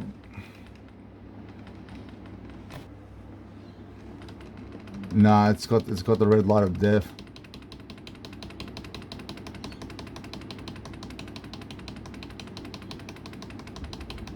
Overclocking fail. Please set up, reconfigure your system. F1. Yeah, exactly. That's what you should have told me to begin with. Like, what was going on with you? Have you gone back to your normal self? No, you haven't. So you managed to stay there. That's fine. Let's drop you a click at the 45. Look, I know you can handle it. I know you can handle 46. We're going above 46. I know you can handle it. How much juice do I have to give you for the time being to make you happy is the question.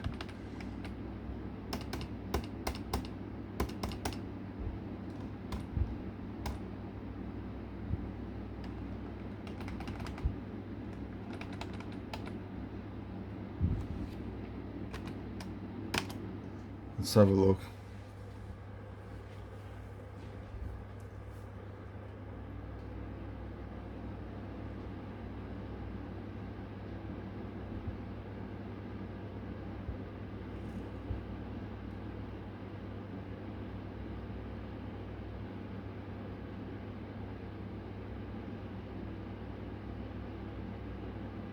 There should be enough juice to get you through at least.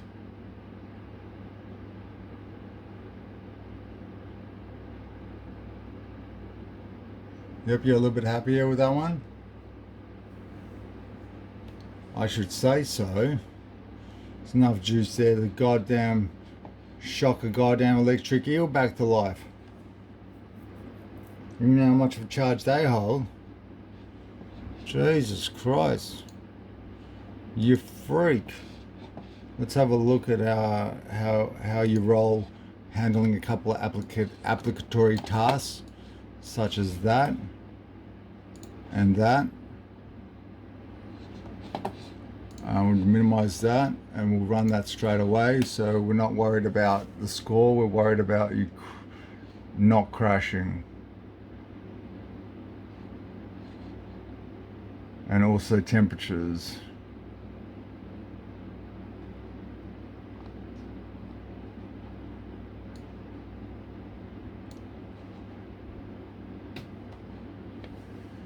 So V-Core 3132, 383, 382, 3192, so it's dropping to 3.8. That's under AVX load. It's currently at 3.92, so no, it's not. It's holding stable at the 52 degrees, at the package temperatures at the 48, at the 48, at 4.615 gigahertz on all cores, or 4615 megahertz on all cores, 100% load currently. Again, we're still at 45 watts, so what's restricting us with the visuals on that? Anyway, we got 704, so we got our highest run, not by much considering the amount of additional heat and whatnot that we've added to the mix in regards to that. Not by much.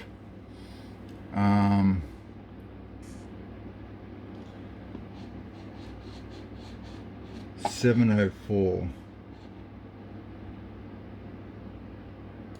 Close that. You would like to save the benchmark? Yes, please. We'll close that. Now I'm going to just get up real quickly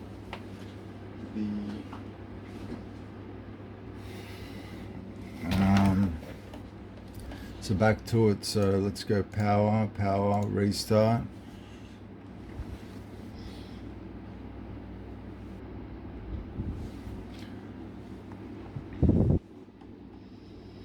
Okay, so from here we'll go back to advanced CPU configuration and always disabled. APM master mode, application power management. That's what I want to know about. Let's just do disable. Let's just see what happens. Go to F10 and save configuration and change and see what happens. See if it's become unstable now, or we can handle the test still.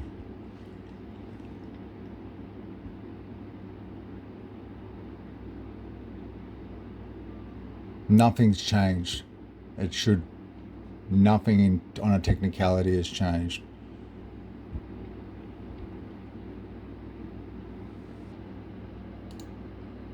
Seeing everything, so you can see it's loading up fairly crisply. I know you guys are itching to get Valorant and Apex Legends playing. We will get into it sooner rather than later. I still need to set up some sound and whatnot, but it's a matter of just getting this running as smoothly as I can.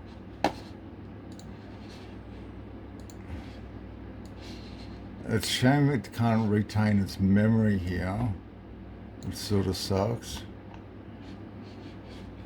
Let's run that and see what happens. Keep an eye on the temperatures. It is getting warm in here. I do have a fan that is directly blowing ever so slightly at the computer as well. Just directing some cool air. I do have I should probably close this window by now because there's going to be nothing but hot air coming in. And everything else can be closed in. But hopefully we should get through this test. We'll double check the heat. 52, package 48, cores 48. So 52 on the 53, so we're doing a lot better than we did with the stock cooler, that's for sure. And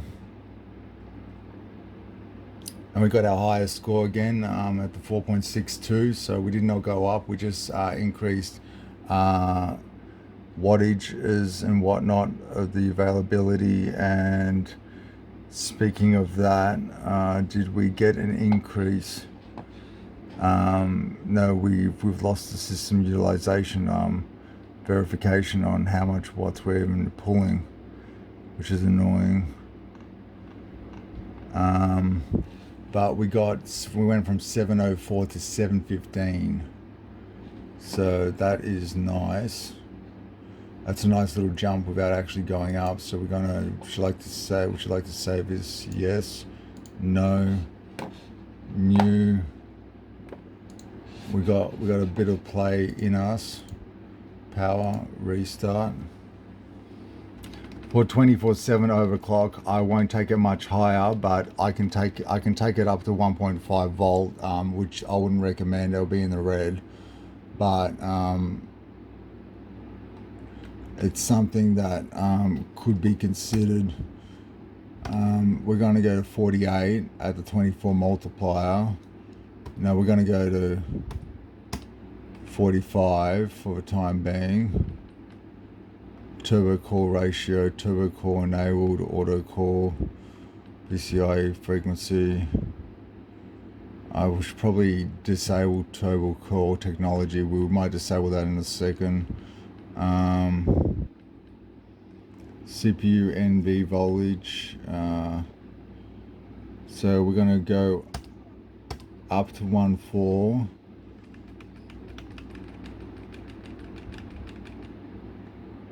At 4.7. Look, I'll try 4.8. I'll give my luck at 4.8. No, a 1.4. Do you really? Yeah, I do. F10, F save. We'll see if it reboots it. I just want to see what happens before I prefer to go over it and say no, I need more, and I'll be like, well, I'm not going to give you more, rather than give it more. Get me?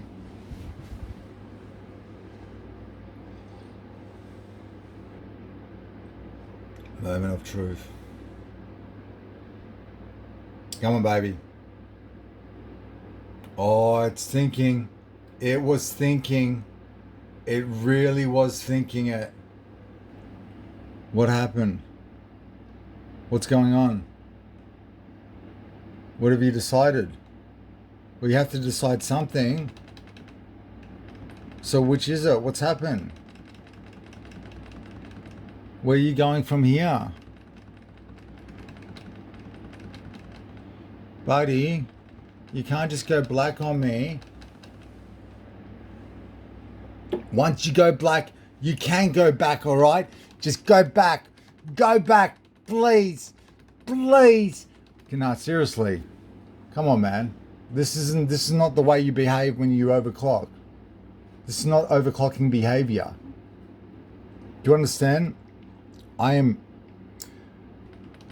What's this? I saw the light up. I saw the light up. Come on, baby. You're trying to do something. You're trying to do something. Okay, we're resetting you. Hopefully we get a BIOS feed this time. This time we're not getting BIOS feed. And we're not getting computer response, keyboard response otherwise as well. Okay, so I'm going to have to, I can mem test it and I can completely reset the profile. I don't want to do that. I'm going to restart completely. And then I'll say it failed an overclock. 5, wait for the fans to stop before you turn it back on again. 3, 2, all the fans before you turn the moving parts. Don't confuse them. And then turn it on again. Now should at least activate. Here we go, we've got activation. Okay. It didn't even tell us that we overclocked too much. Yikes, that's scary. Okay, we got close, so we're gonna see how much juice it's gonna ask for. I'll be liberal. Let's just give you that much for the time being. F10, save configuration and go. Let's just give you that much and see what happens. That is a fair amount. It's not even blue screening. Really? 3, 2, 1, 0. Let's go.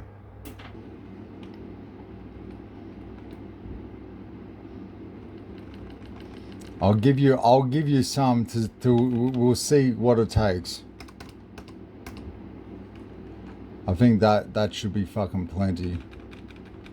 EPU power save mode, disappear spectrum, enable disable disable CPU bus frequency PCI, because we're gonna limit you. You're not gonna try to go higher than that. That's fucking ridiculous.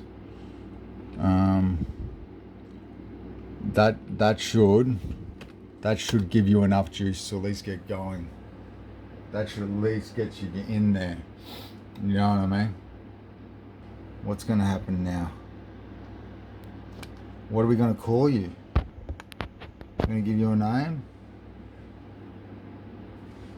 Relax, guys.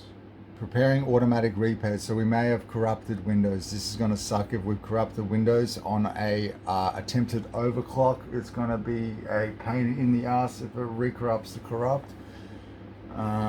Please get through it. Please have it set up and juiced up. Diagnosing your PC. Come on, don't do this. You don't want to be doing this right now. You should just be getting through. Do not oh, you slut. System restore can try restore your PC at an earlier point in time when it worked correctly. The repair will not change personal data, but it may remove some apps that were installed recently. You cannot undo this process. Cancel. No. Attempting repairs. Couldn't repair your PC. Shut down. Advanced options. Shut down. Advanced options. Turn off your PC. Exit and continue Windows 10.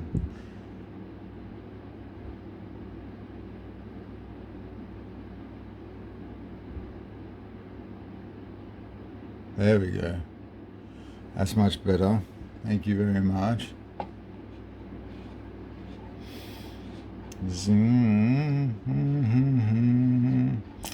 All right, let's see how you're operating here.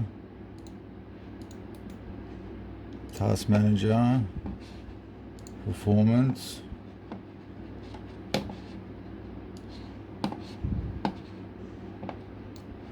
.77 gigahertz, memory at 16 gigabytes, disk space, base speed of 4.82 gigahertz. Okay, let us open up now and let's double check some temps. Let's drop that in. I don't know why I cannot remember for the love of day. So volatile. Just refuses to have a memory when it should remember. It's the Windows 10 after all. Okay. Let's drop that down there. And at these volts though, let's see what happens. And this temperature, so remember it's 10 degrees cooler in winter, or 15 or 20 degrees cooler in winter. 54, 54, 48, 48. Look at the temps first, just for safety's sake, before the volts. 48, 48, 55. It's hung. It just hung. Temperatures, but system's hung. Okay, so what do we get? CPU vCore 1452, 1440. Dropped to the 1452, so it's asking for just slightly more at that level. Performing render tests, it's hung, but it's not completely gone. Task Manager and task. It just needs just a touch more cores. A touch more voltage. Power. Restart. And that's the last amount.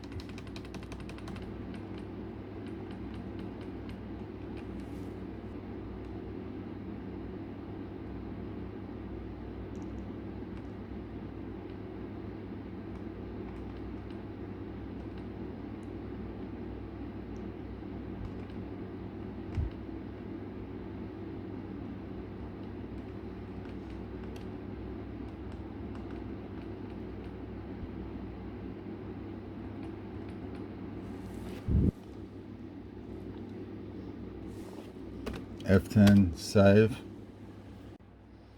Alright, so we're getting into Windows again. 16 gigabytes of dual RAM memory running in dual rank mode at 2133 megahertz. I'm considering overclocking it a little bit in a second's time after I hopefully get a stable overclock on current basis, because I won't be able to push the voltages any higher because of the fact that I will be pushing too much of it will be unfair on the system in this regards. It hung just before, so it just needs a touch more voltage.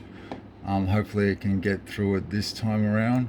We're just going to see how it handles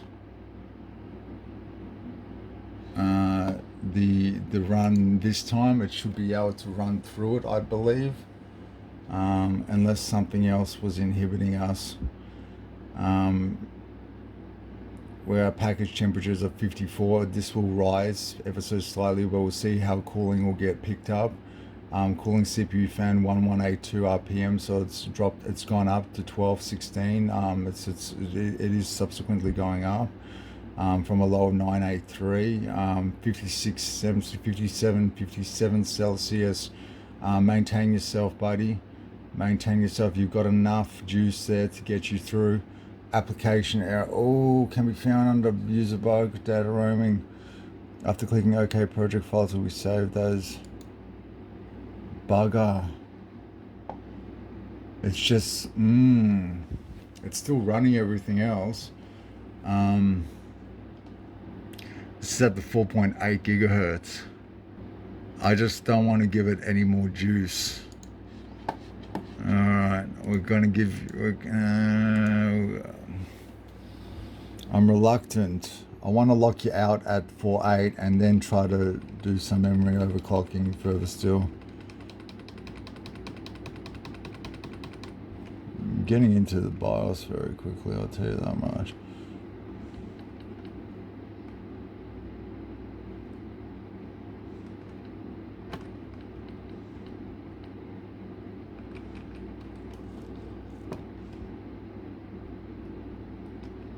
(24, 48) 48 to 24 CPU H-Link should be 24 as well. We're going to get a maximum of 26 at 24. We're going to try that, and then we're going to bump you up there to there, and then F10, and then we can edit and we can change back those two other parameters except for the voltages being up.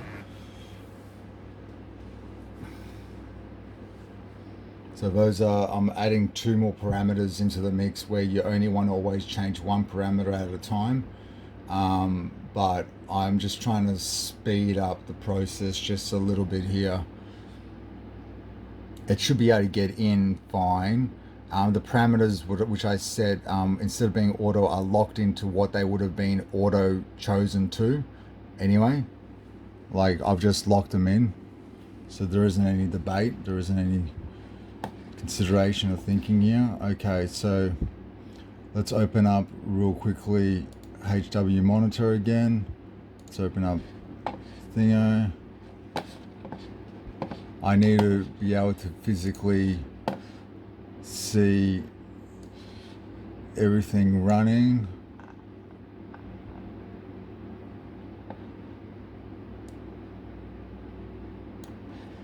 Okay, and let's run this time. It should at least get through, I think.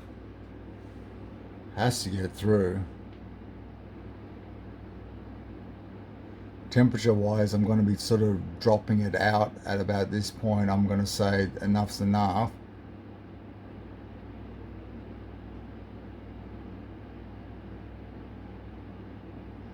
I don't want it going above 60 more in an overly aggressive load application. So I'll be satisfied. I'll be happy with this if it can get through. If you're not asking for more, I don't want to go near that figure whatsoever. It's danger. Danger for you, danger for us. So get through this as well as you can. Here we go. Let's go. Come on. 739, 740 as well. So we got our highest score. We're itching up to the i7 4770K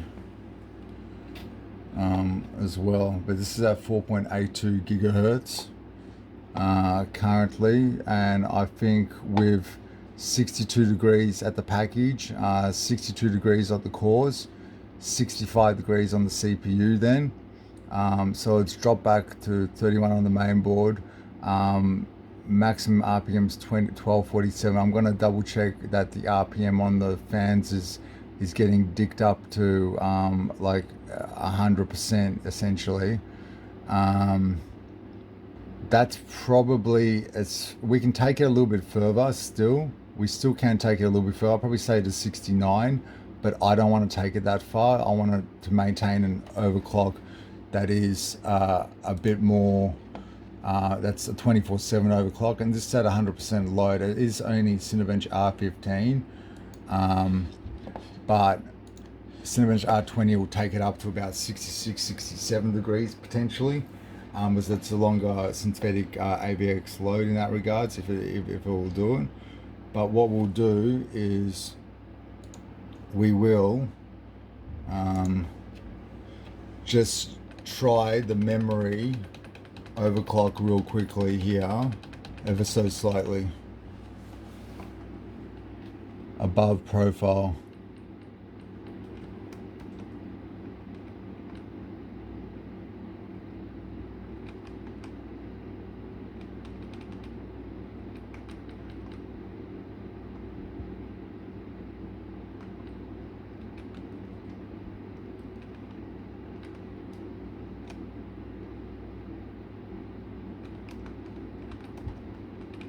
It's the timings that'll be the issue. I just fucked everything up.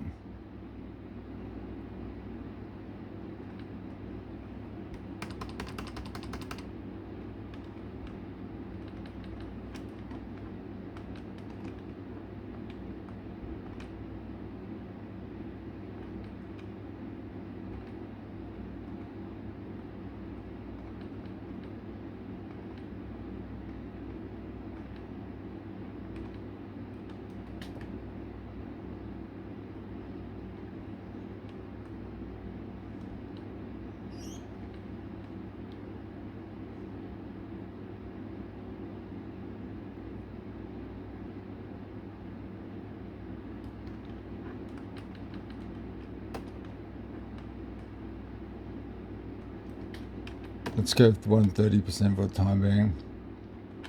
No, let's do 140%, fuck it. And then leave everything else for the time being. Now let's do 130 DRAM current capability. Let's do 130%. Fuck it. F10.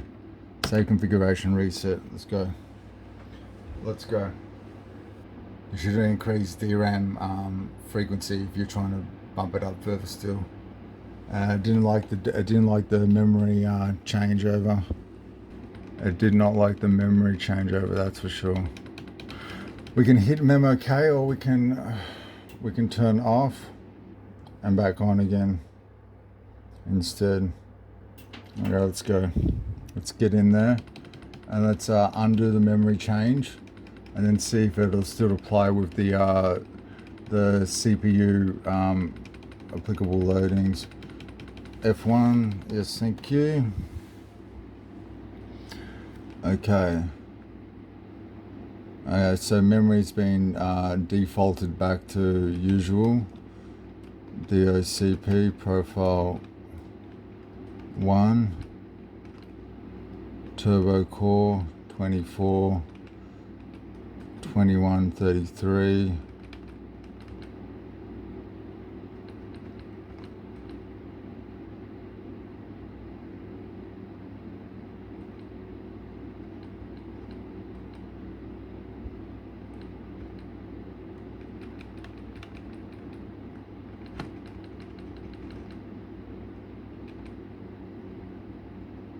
Minimum 2.2, max 2.8, standard 2.5, that's fine then. Okay, let's save that. Get out of here, and let's hopefully see that you're running superbly. I'll have to play with latency timings one day in the future, I think, regarding this, but in the meantime, we will leave it at that point there, and we should have a 4.8 gigahertz overclock that's active on all cores. We'll test it one more time real quickly before it gets too hot.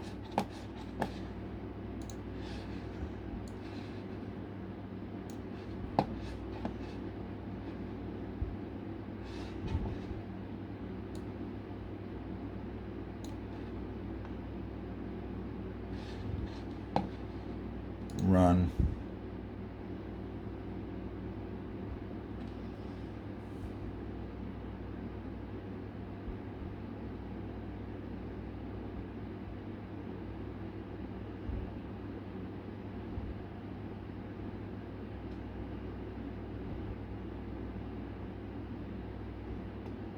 Let's go 8350 FX FX FX FX Black FX Black. Let's do it. You can do it. 62 degrees, 62 degrees, 63 degrees, 1220 at the RPMs, where the CPUs are maxing out at 100% on all cores at 8 cores levels. It's a 4.816 megahertz on all cores. We are coming to the end, and you are in the home stretch. You are finished with the highest scored yet so far at 744. 4.82 gigahertz on all cores, 4 cores, 8 threads, according to Cinebench R15 is stipulating. It's an odd little machine. I don't know why it's doing that. Good test not to be running the newer one or newer version regarding this, pertaining to this. Obviously this is Windows 10. It's a bug with Cinebench R15. But if we have a look, 65 degrees as it's getting hotter and 63 degrees on the package and the cores. It is currently getting hotter in the room.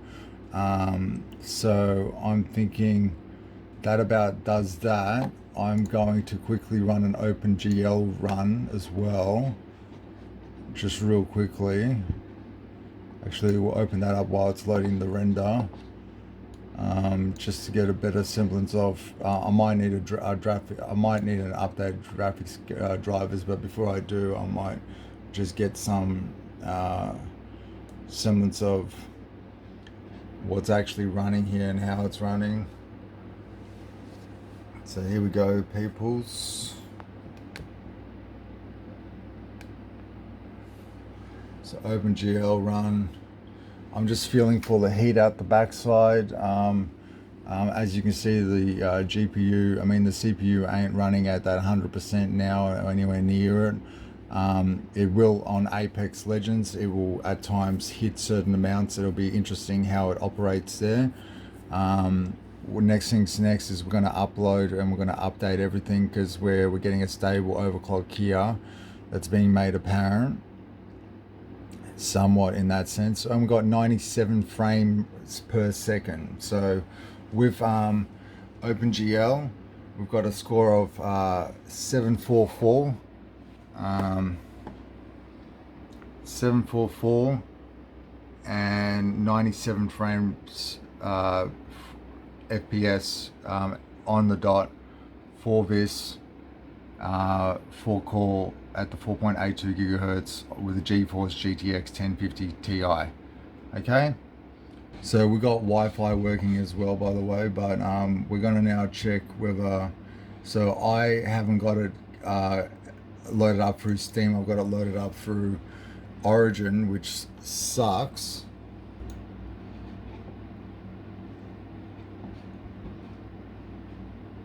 This finalization is taking a while. Like, you like to say you've done something, completed something? What are you doing?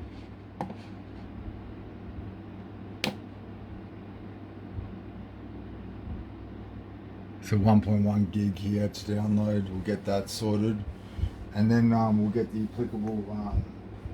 How's this update going? You're almost done. 1 gigabyte done. 1.1 almost to 1. So I'm going to pause this, guys. I'm going to double check some Windows updates as well to see if there's any further ones to get. Also, the game requires a system restart to play. Please restart your computer. If this issue continues, reach out to our player support team. That's fine. I shall restart the computer. Before we do that, we will also double check whether there is any updates here. We're in updates and security. Check for updates. Now. Okay, so I got these dodgy speakers that used to work. Now it sounds like they don't want to work. We'll just quickly see on maybe YouTube or something whether they have any legs still, volume wise.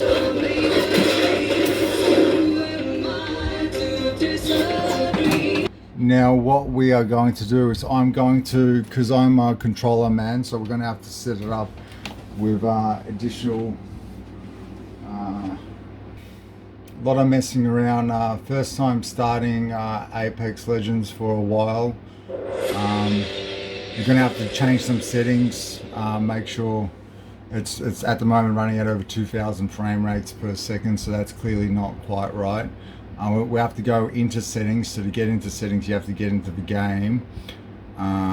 So we'll get into the game. It's going to show us, of course. Yeah, no, that entrance maybe got a bit out of hand, eh? He's the master of Maiden, the salvation of Salvo. Someone's clearly compensating. Window native, windowed, borderless window. We'll go full screen because there's no difference at the moment if we only got one screen. Apply. Disabled, enabled and boost. VSync. Anti-analyzing, very high, 6 gigabytes of VRAM. That should be on 4 gigabytes for the time being. Bilinear. Ambient inclusion quality should be high if we can do so. Everything else can go on low, and then it will apply there. And that's because ambient inclusion is some of the best things that you can set on high for the least amount of toll required on your system that will be noticeable by your system. It's something to consider. It will affect frame rates, but the game will look great. So at the moment we're sitting at 75 frame rates per second, and that's pretty much going to be on average in the game as well. So the first things first, we're going to we'll go into firing range real quick. So firing range, so what have I got? 1433,000 legend tokens, but I bought the newest legend. Oh, quickly, we'll just double check the store to see. Have I got Quicksilver? Pot of gold. Do I have Quicksilver? No. It's Lifesaver. No. Officer Williams. I already got that. Fuse launch bundle. Bugger. Look at that. That's dope as hell. If I started using Bangalore, I'd love that. Anyway, so free plays in queue. This is firing range. Like, queue, fuck the queue. Get me in there. Firing range. Hurry the fuck up. Let's go. Let's go. Get me in the firing range. Come on. So this game's dead on Australian servers currently. So we're going 70 frames. Remember, we got ambient inclusion, so it seems to be tearing. If I just spin around like this, spin around.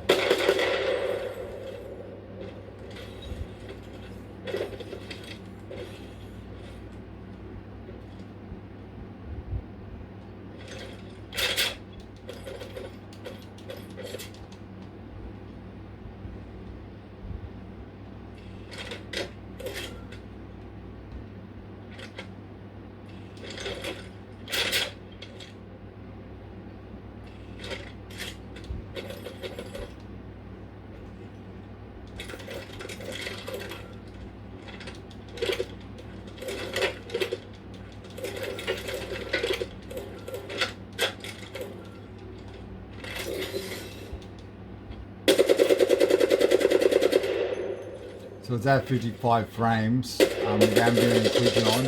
If I put it on all on low and all on professional settings, for example, then what will end up happening is you'll get higher frame rates, except the game will look like trash. You know, there has to be equilibrium.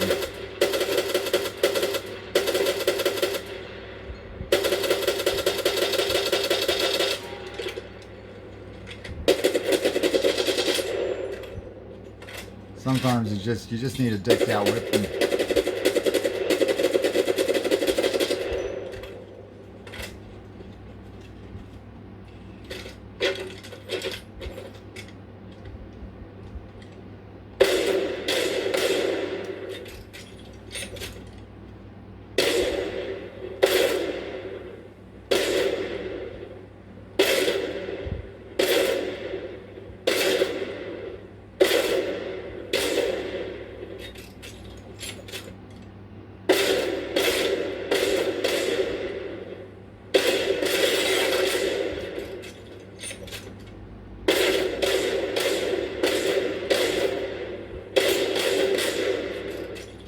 Come on, baby, let's go.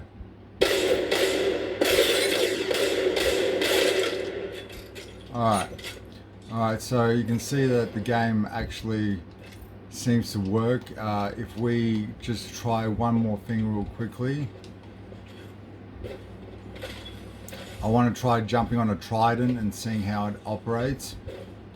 Also just moving a little bit faster than usual. 92, 100 to 100 to 192 frames.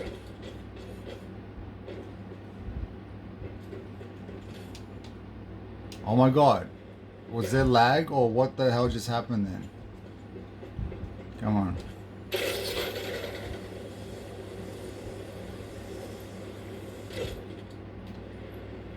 Great.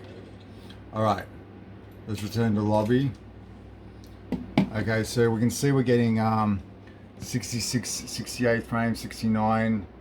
Currently, you guys can see that in the top right corner. If you cannot,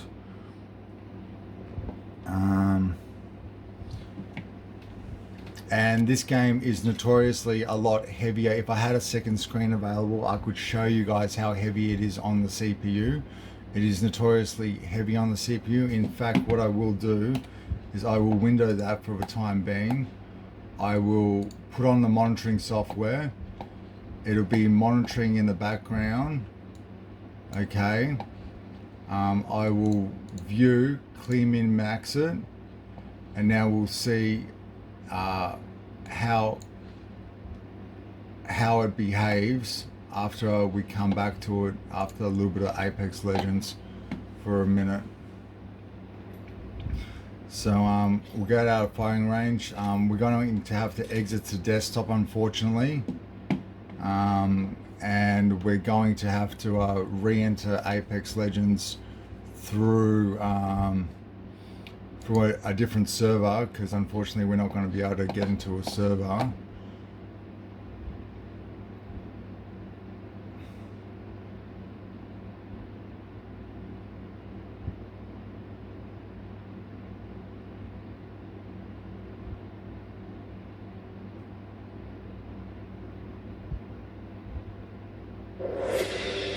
Alright.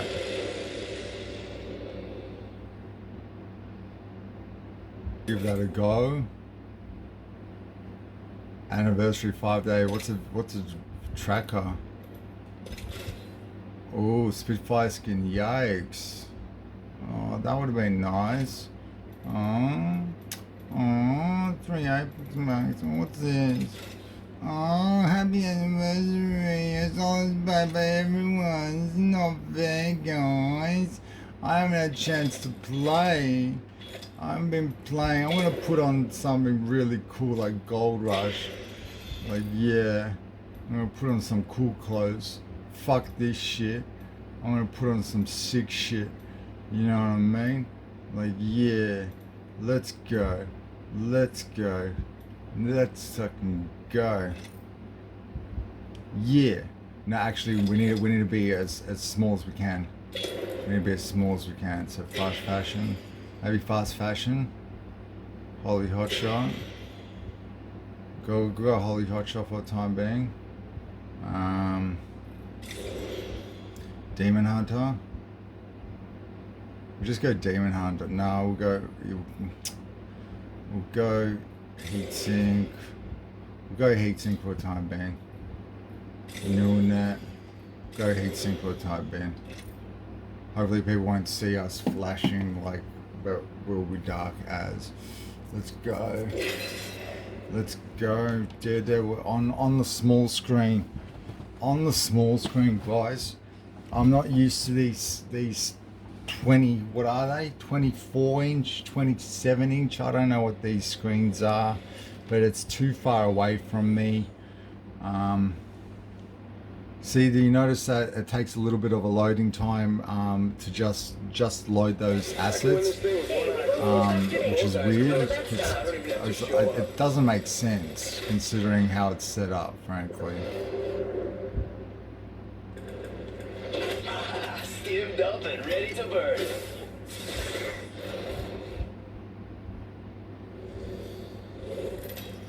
Oh, we got some really good players with us here today as well. This is your champion.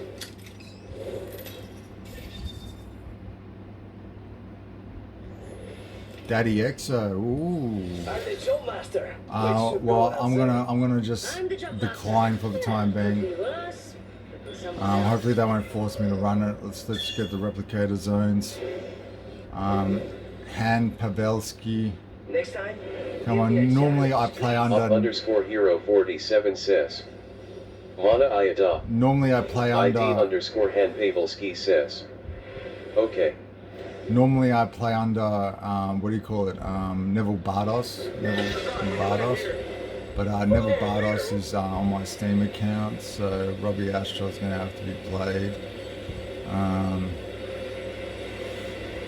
They want to drop like it's hot, I believe. Have we got anyone coming our way? I don't think we do.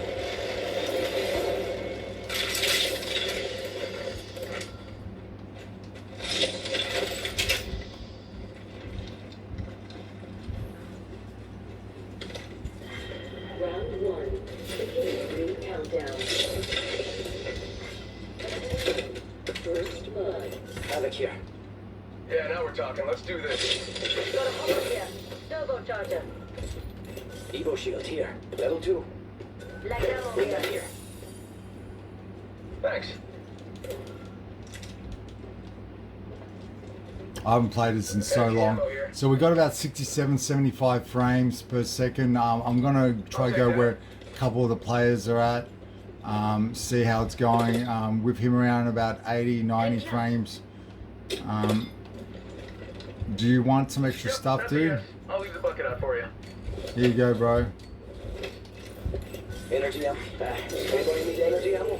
Shotgun ammo. I'll Shotgun take it, bolt mate. here. Level 1. Champions out. How the mighty have fun. The screen's so small for me as well, like trying to get used to this. No, that's no excuse, but as you can see, it seems to be running really well. A major test will be on setup at the beginning, but Saved. Evo shield here. Level 2. ooh, yikes! Ooh, yikes! Ah, thank you.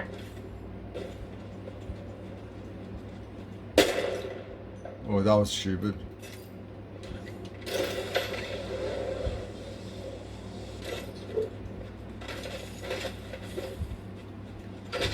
It's go time.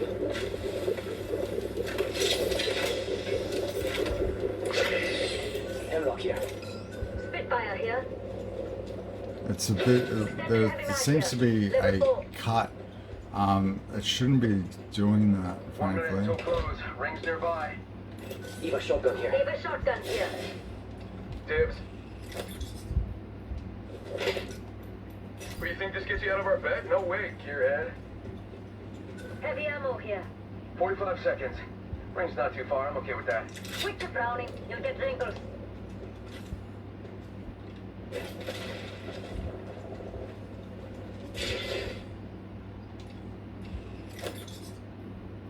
Seconds. Ring's close.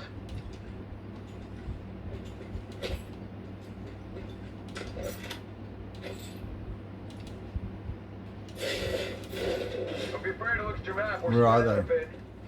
Ooh, that's gonna kick. I better stick with them. I haven't played this map since it's been redone. Like, you can see that it's not performing as well as it should be. Assets are loading really late. This can't be because of NVMEs and whatnot, you know what I mean? Like, this is like this game could be run on a potato before it was pretty much almost, you know what I mean? Like, Evo shield here, level 2. We'll see how it's handling everything in the second time. At the end of this game. Thanks.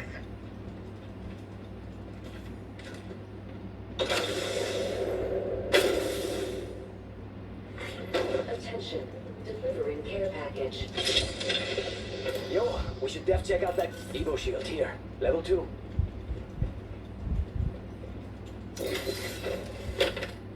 I need a hop up. Check it over there.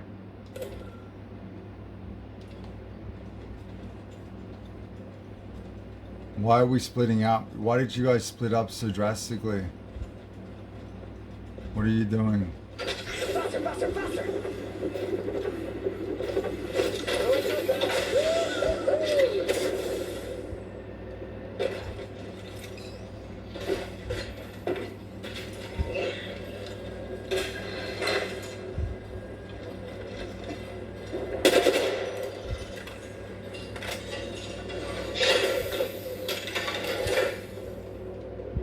Got one spotted.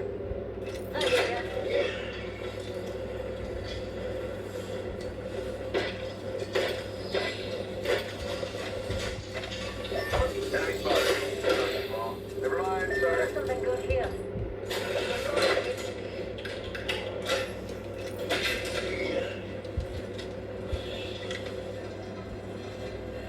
Where are they?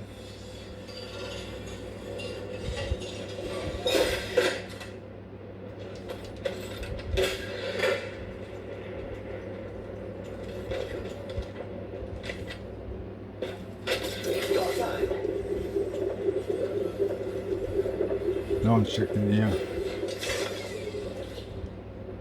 be Someone afraid has. to look at your map. We're spread out a bit.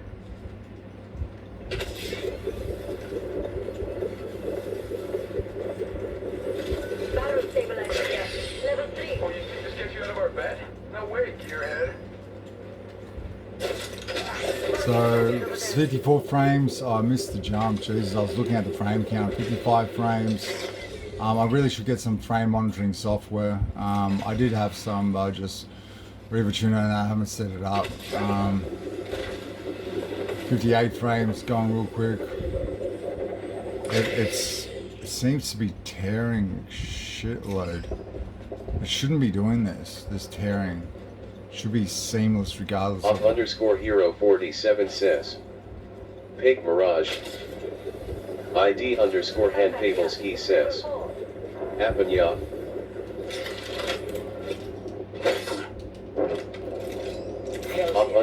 Hero 47 says. ITU. Hero 47 says. Yes. ID _ Pavelski says. Okay. I don't understand what they're saying. Where are they?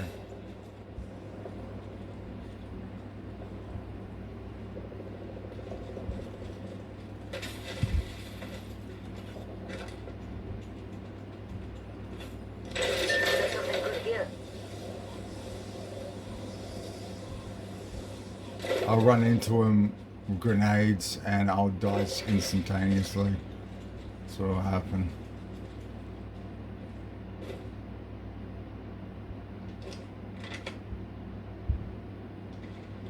It's go time.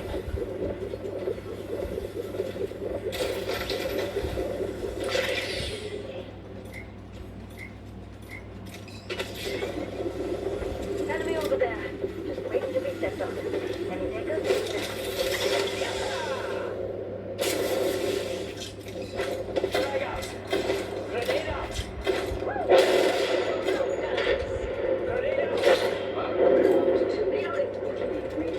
hate that R99. It's got the biggest recoil. Everyone likes it, but with a controller, it's completely useless. Replicator being delivered. Replicator, walking away, amigos. Reloading. Kill the blocker.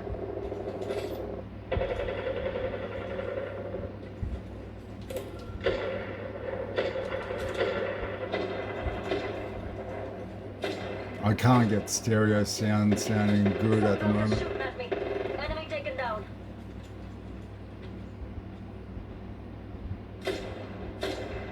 Reloading. Good work, mates. Capped off that squad. Everybody.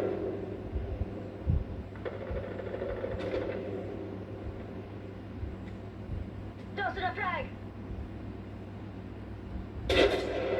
Wahoo! Shooting some bunkers. Giving my shields a recharge. There's someone.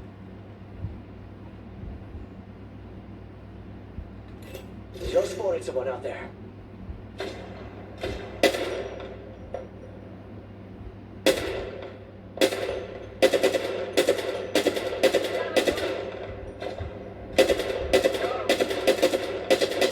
I can't believe I didn't hit. Bingo. Got him.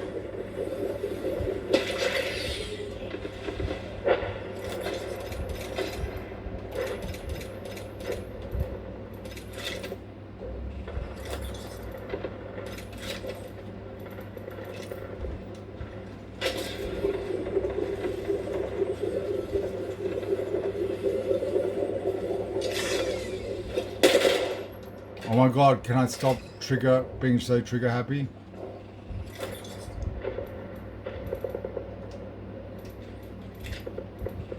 Got him. Firing. Get shot at.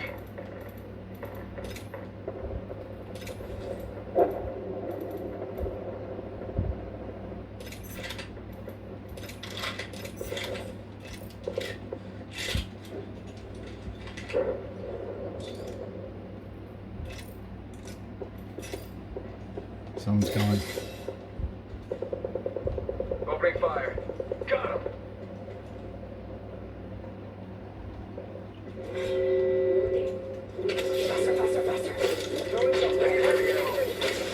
Scary, so you can come out of hiding.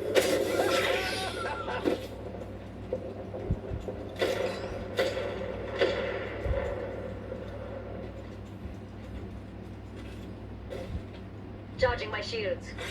Care package being delivered. Amped cover for you, mates. Check it out. Care package coming in.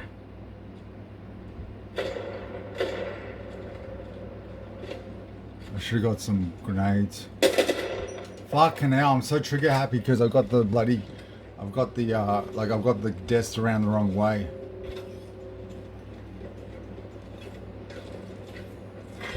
Round 3. Beginning ring countdown.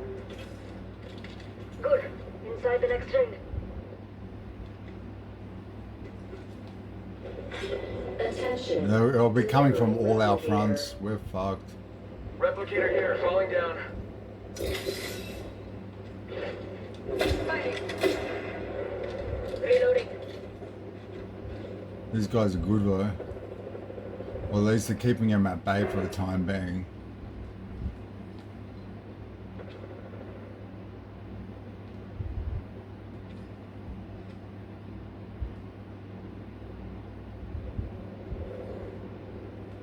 I can't see anything.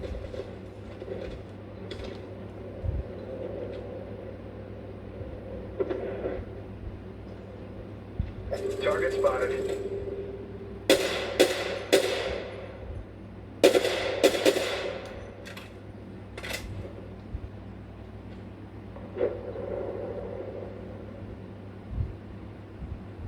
Up_Hero 47 I don't understand says, what you're saying, dude. Jangan dip hansing. Amped cover for you, mates.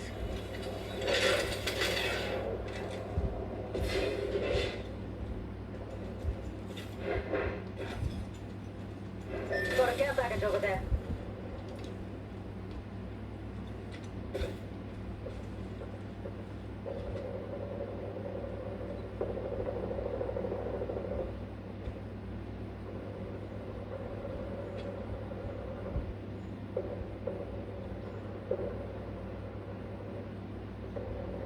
3 squads remaining. 2 squads away from a win, amigos. There's 1 squad over here somewhere, and there's 1 definitely over there.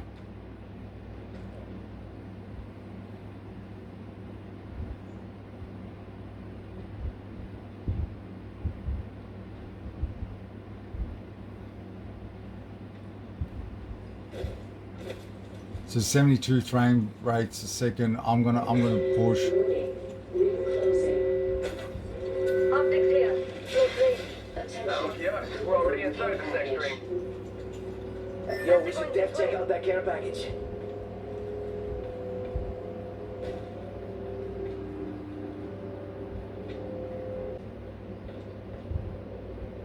Your mates got one there. Round 4. Beginning ring countdown. Already graduating, I smell victory. It's scary, so you've got to hiding. Yeah, what is that smell? Oh well.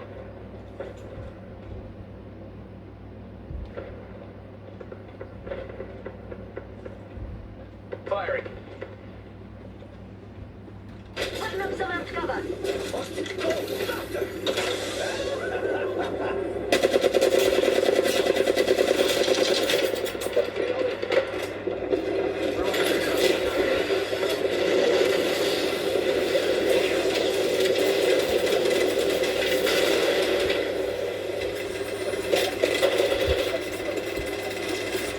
No!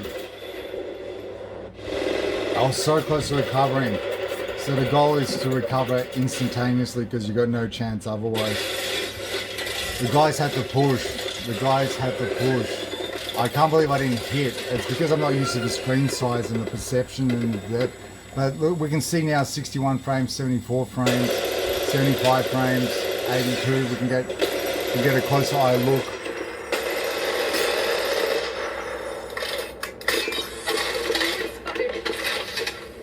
At 55 frames. Completely playable, as you can see, guys. Completely playable. Now, on top of this, I might go as far as put ambient inclusion.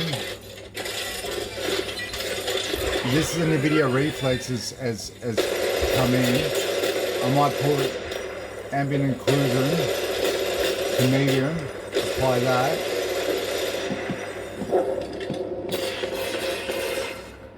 Right in front of me, they ain't much.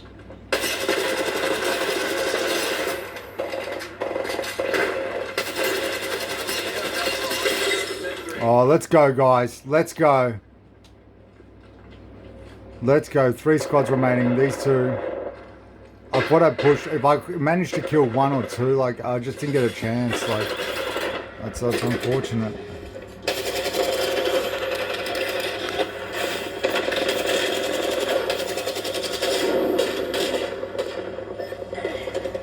Ah, squad eliminated, bugger.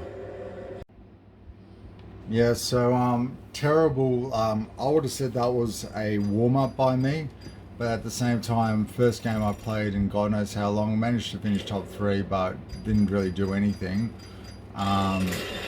I got a treasure pack, got some little mumbo jumbos, and you can see 79, 78 frames a second on average. If we now exit out of this real quickly, we'll get a better semblance of what was going on. CPU hit a maximum 58 degrees on the package, on the course 58 degrees. So yeah, it was hitting 100% at times. See, this is why it's a very hungry game. CPU 1 hit 100% at one stage, otherwise we're in the 80s or 90s thereabouts percentage utilization. So it is rubber hungry, the game itself. In general, apart from that, if we go into Valorant, and these are on settings which aren't completely cactus, you know what I mean? So okay, good. Agent, Basically, welcome to Valorant. Name's Brimstone. I'll be taking you through some training so we can get you out in the field. We'll start with basic movement. First things first, I want to, okay, we'll see that it's playable, right? But I want to see the frame rates per second, guys. How dare people? So let's try play with keyboard and mouse. I don't have a mouse pad as well, so I don't know what the controls are. This base is still getting cleaned up. This space is Jump getting and crawl cleaned your up. way to that gun over there. So how do I crawl? Space bar, jump or crawl. To where? Over here. Over here. Alright, and then crawl. I don't like playing Shoot left. that flying I hate target. pressing. What am I shooting? Oh, the actual. Accuracy is everything. So Yeah, I remember know. to stop before you fire. Stop? Try it on these bots, then grab the rifle.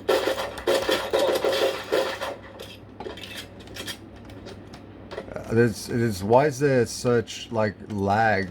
We're getting left and right strafing. Like look, like this left and right strafing. It should be like instantaneous. Where's the lag? Like you have to hold it. Like it's.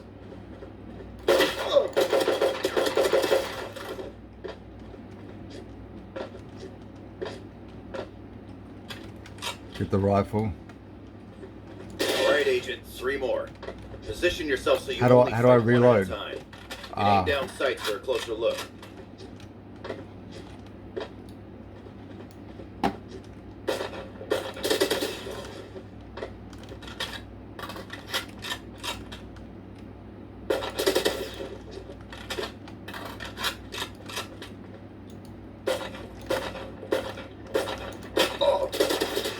That should be toggle. Hold on, that should be hold. General controls. Walk, forward, strafe, run, left run, walk, toggle walk, crouch, equipment, left mouse button, right mouse button, alternate fire, toggle, aim down sights should be hold. Sniper rifle aim should be probably hold as well. I just fucked that one up. Reset controls to default. No, fuck it. I'm not gonna pick up a sniper, and we're just gonna do hold, and that's better.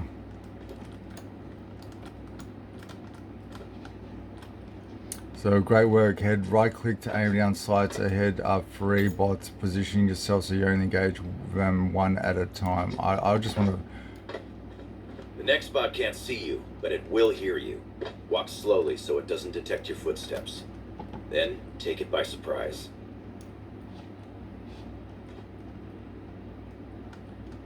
So I can't hear my footsteps either. Nice job. Let's try out some different guns on these targets. Normally you'd have to think about which guns and abilities to spend your creds on. But for now, go wild. B, really? Okay. That. Let's go.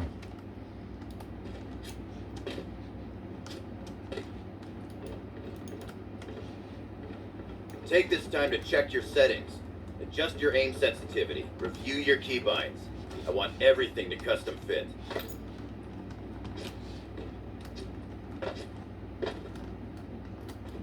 Let's test your accuracy. These bots pop with 1 headshot. Body shots do less damage and leg shots even less. They'll despawn quickly, so see how many you can get before the timer runs Well, out. maybe I choose a really bad gun.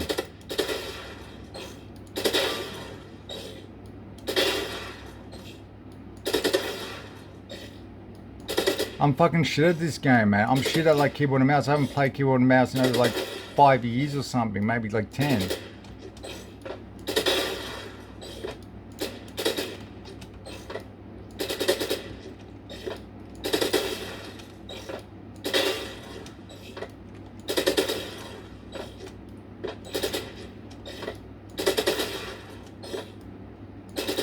Oh, miss him. Miss him. Miss, really? Not bad. Bullshit. Alright, track down that waypoint. It'll lead you to the teleporter. That Go gun, through this it so gun's we can dope. practice using your abilities. They make a huge difference in setting up a favorable fight. Alright, so where is frame rates per second? So we got current frame rates per second. We're going at over 300 frame rates, 287. If we're shooting 220, 220, 220. Let's throw a grenade. Out of charges. I don't have a grenade. So you can see that, and that's happening in the top right corner just there as well. So okay, so totally going to be playable, even if it drops to 144 frame rates. I think your 144 hertz monitor might be getting some use out of it in these settings. Okay, so we're going to close these settings. We're going to exit out of this game for the time being. If I can work out how to exit the game. Leave, match, exit to desktop. Make sure you want to exit or sign out and exit, please. And guys, essentially, if we have a look now at the settings as well one more time, we're hitting 58 degrees there. You have to understand the room temperature is probably around, I'll tell you right now, the room temperature will be around 35 degrees, about 31, 35 degrees or so.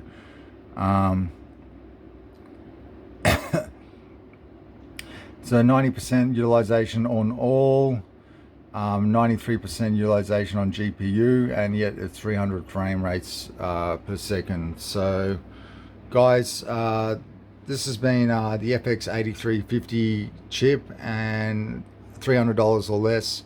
It's going to get you something that's going to tie you over in the meantime, allow you to hang out with your mates. Okay, so guys, my name's Robbi Astral, and thanks for joining me at Robbi Tek. Hope that this has been insightful in some way or useful. As you can see, with $300 or less, plus some smart thinking regarding your purchasing prowess to your new items, which are available now, as opposed to the one which aren't available, which is still saving for perhaps. You can get yourself a good gaming PC, which will hold its value, be able to be resellable, reusable in the home as a second PC, or maybe even as a streaming PC if you decide to go dual setup. Something to consider. And yeah, I saw no problems, guys. Essentially, there's a couple little tweaks that can be done, and obviously tweaking those may minimize res and that. I think the newest drivers as well are probably needed. And I would try to go with the 1000 series in that regards. I believe that the 900 series and or lower are starting to lose some support. So if you can manage to get 4GB 1050 Ti's as opposed to 970 or 980 4 gigs, like I would go down that route for the time being. Especially if they cost you roughly the same amount, or they are the same price, and within 2 to 3 months time they're not going to drop. You know, even if it drops $20, you lose $20, but you get to play for 2 to 3 months while you're saving at the same time. So peace out, peeps.